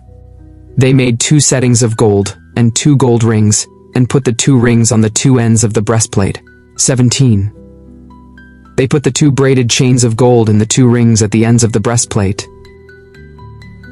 The other 2 ends of the 2 braided chains they put on the 2 settings, and put them on the shoulder straps of the ephod in its front. They made 2 rings of gold, and put them on the 2 ends of the breastplate, on its edge, which was toward the side of the ephod inward. 20. They made 2 more rings of gold, and put them on the 2 shoulder straps of the ephod underneath, in its front, close by its coupling, above the skillfully woven band of the ephod. 21. They bound the breastplate by its rings to the rings of the ephod with a lace of blue, that it might be on the skillfully woven band of the ephod, and that the breastplate might not come loose from the ephod, as Yahweh commanded Moses. Other priestly garments. 22. He made the robe of the ephod of woven work, all of blue. The opening of the robe in the middle of it was like the opening of a coat of mail, with a binding around its opening, that it should not be torn. 24. They made on the skirts of the robe pomegranates of blue, purple, scarlet, and twined linen. 25. They made bells of pure gold, and put the bells between the pomegranates around the skirts of the robe between the pomegranates. 26. A bell and a pomegranate around the skirts of the robe to minister in, as Yahweh commanded Moses. 27. They made the tunics of fine linen of woven work for Aaron and for his sons. 28. The turban of fine linen, the linen headbands, the linen trousers of fine twined linen, the sash of fine twined linen, blue, purple, and scarlet, the work of the embroiderer, as Yahweh commanded Moses. They made the plate of the holy crown of pure gold, and wrote on it an inscription, like the engravings of a signet, holy to Yahweh. They tied to it a lace of blue, to fasten it on the turban above, as Yahweh commanded Moses. Moses inspects the work. 32. Thus all the work of the tabernacle of the tent of meeting was finished. The children of Israel did according to all that Yahweh commanded Moses. So they did. 33. They brought the tabernacle to Moses, the tent, with all its furniture, its clasps, its boards, its bars, its pillars, its sockets. The covering of ram skins dyed red, the covering of sea-cow hides, the veil of the screen, the Ark of the Covenant with its poles, the mercy seat. 36. The table, all its vessels, the showbread, the pure lampstand, its lamps, even the lamps to be set in order, all its vessels, the oil for the light. 38. The golden altar, the anointing oil, the sweet incense, the screen for the door of the tent. 39.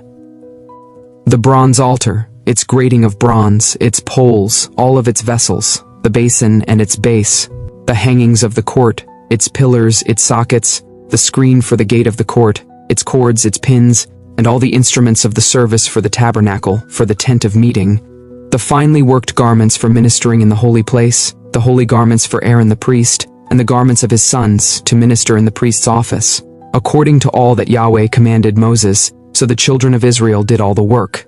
43. Moses saw all the work, and behold, they had done it as Yahweh had commanded. They had done so, and Moses blessed them. Exodus 40, Web, setting up the tabernacle. 1. Yahweh spoke to Moses, saying, 2. On the first day of the first month, you shall raise up the tabernacle of the tent of meeting. 3. You shall put the ark of the covenant in it, and you shall screen the ark with the veil. You shall bring in the table, and set in order the things that are on it. You shall bring in the lampstand, and light its lamps. You shall set the golden altar for incense before the ark of the covenant, and put the screen of the door to the tabernacle. You shall set the altar of burnt offering before the door of the tabernacle of the tent of meeting. 7. You shall set the basin between the tent of meeting and the altar, and shall put water therein. 8. You shall set up the court around it, and hang up the screen of the gate of the court. 9. You shall take the anointing oil, and anoint the tabernacle and all that is in it, and shall sanctify it and all its furniture, and it will be holy. You shall anoint the altar of burnt offering with all its vessels, and sanctify the altar. The altar will be most holy. 11. You shall anoint the basin and its base, and sanctify it. 12. You shall bring Aaron and his sons to the door of the tent of meeting, and shall wash them with water. 13 You shall put on Aaron the holy garments, and you shall anoint him, and sanctify him, that he may minister to me in the priest's office. 14 You shall bring his sons and put tunics on them. 15 You shall anoint them, as you anointed their father, that they may minister to me in the priest's office. Their anointing shall be to them for an everlasting priesthood throughout their generations. 16 Moses did so. According to all that Yahweh commanded him, so he did. The tabernacle erected. 17 In the first month in the second year, on the first day of the month, the tabernacle was raised up. 18 Moses raised up the tabernacle, and laid its sockets, and set up its boards, and put in its bars, and raised up its pillars. He spread the covering over the tent, and put the roof of the tabernacle above on it, as Yahweh commanded Moses. 20 He took, and put the covenant into the ark, and set the poles on the ark, and put the mercy seat above on the ark. 21 He brought the ark into the tabernacle, and set up the veil of the screen, and screened the ark of the covenant, as Yahweh commanded Moses. 22 He put the table in the tent of meeting, on the side of the tabernacle northward, outside of the veil. 23 He set the bread in order on it before Yahweh, as Yahweh commanded Moses. 24 He put the lampstand in the tent of meeting, opposite the table, on the side of the tabernacle southward.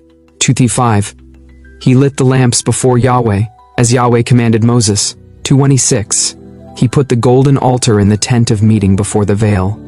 27 And he burned incense of sweet spices on it, as Yahweh commanded Moses. 28 He put up the screen of the door to the tabernacle. 29 He set the altar of burnt offering at the door of the tabernacle of the tent of meeting, and offered on it the burnt offering and the meal offering, as Yahweh commanded Moses. He set the basin between the tent of meeting and the altar, and put water therein with which to wash. 31 Moses, Aaron, and his sons washed their hands and their feet there. 32 When they went into the tent of meeting, and when they came near to the altar, they washed, as Yahweh commanded Moses. 33 He raised up the court around the tabernacle and the altar, and set up the screen of the gate of the court. So Moses finished the work. The glory of the Lord. Then a cloud covered the tent of meeting, and Yahweh's glory filled the tabernacle. 35 Moses wasn't able to enter into the tent of meeting, because the cloud stayed on it, and Yahweh's glory filled the tabernacle. 36 When the cloud was taken up from over the tabernacle, the children of Israel went onward, throughout all their journeys. 37 But if the cloud wasn't taken up, then they didn't travel until the day that it was taken up. 38 For the cloud of Yahweh was on the tabernacle by day, and there was fire in the cloud by night, in the sight of all the house of Israel, throughout all their journeys.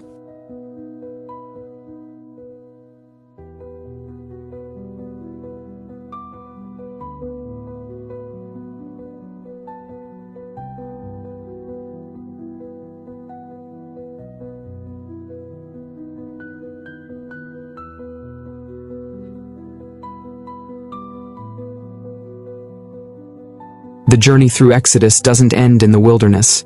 It points us to the heart of God. He is the one who delivers from bondage, provides in the desert, and dwells among his people. From the plagues of Egypt to the glory of the tabernacle, Exodus reminds us that God is powerful, present, and personal. As we close this book, may you walk in freedom, live by faith, and worship the God who still parts seas for his people.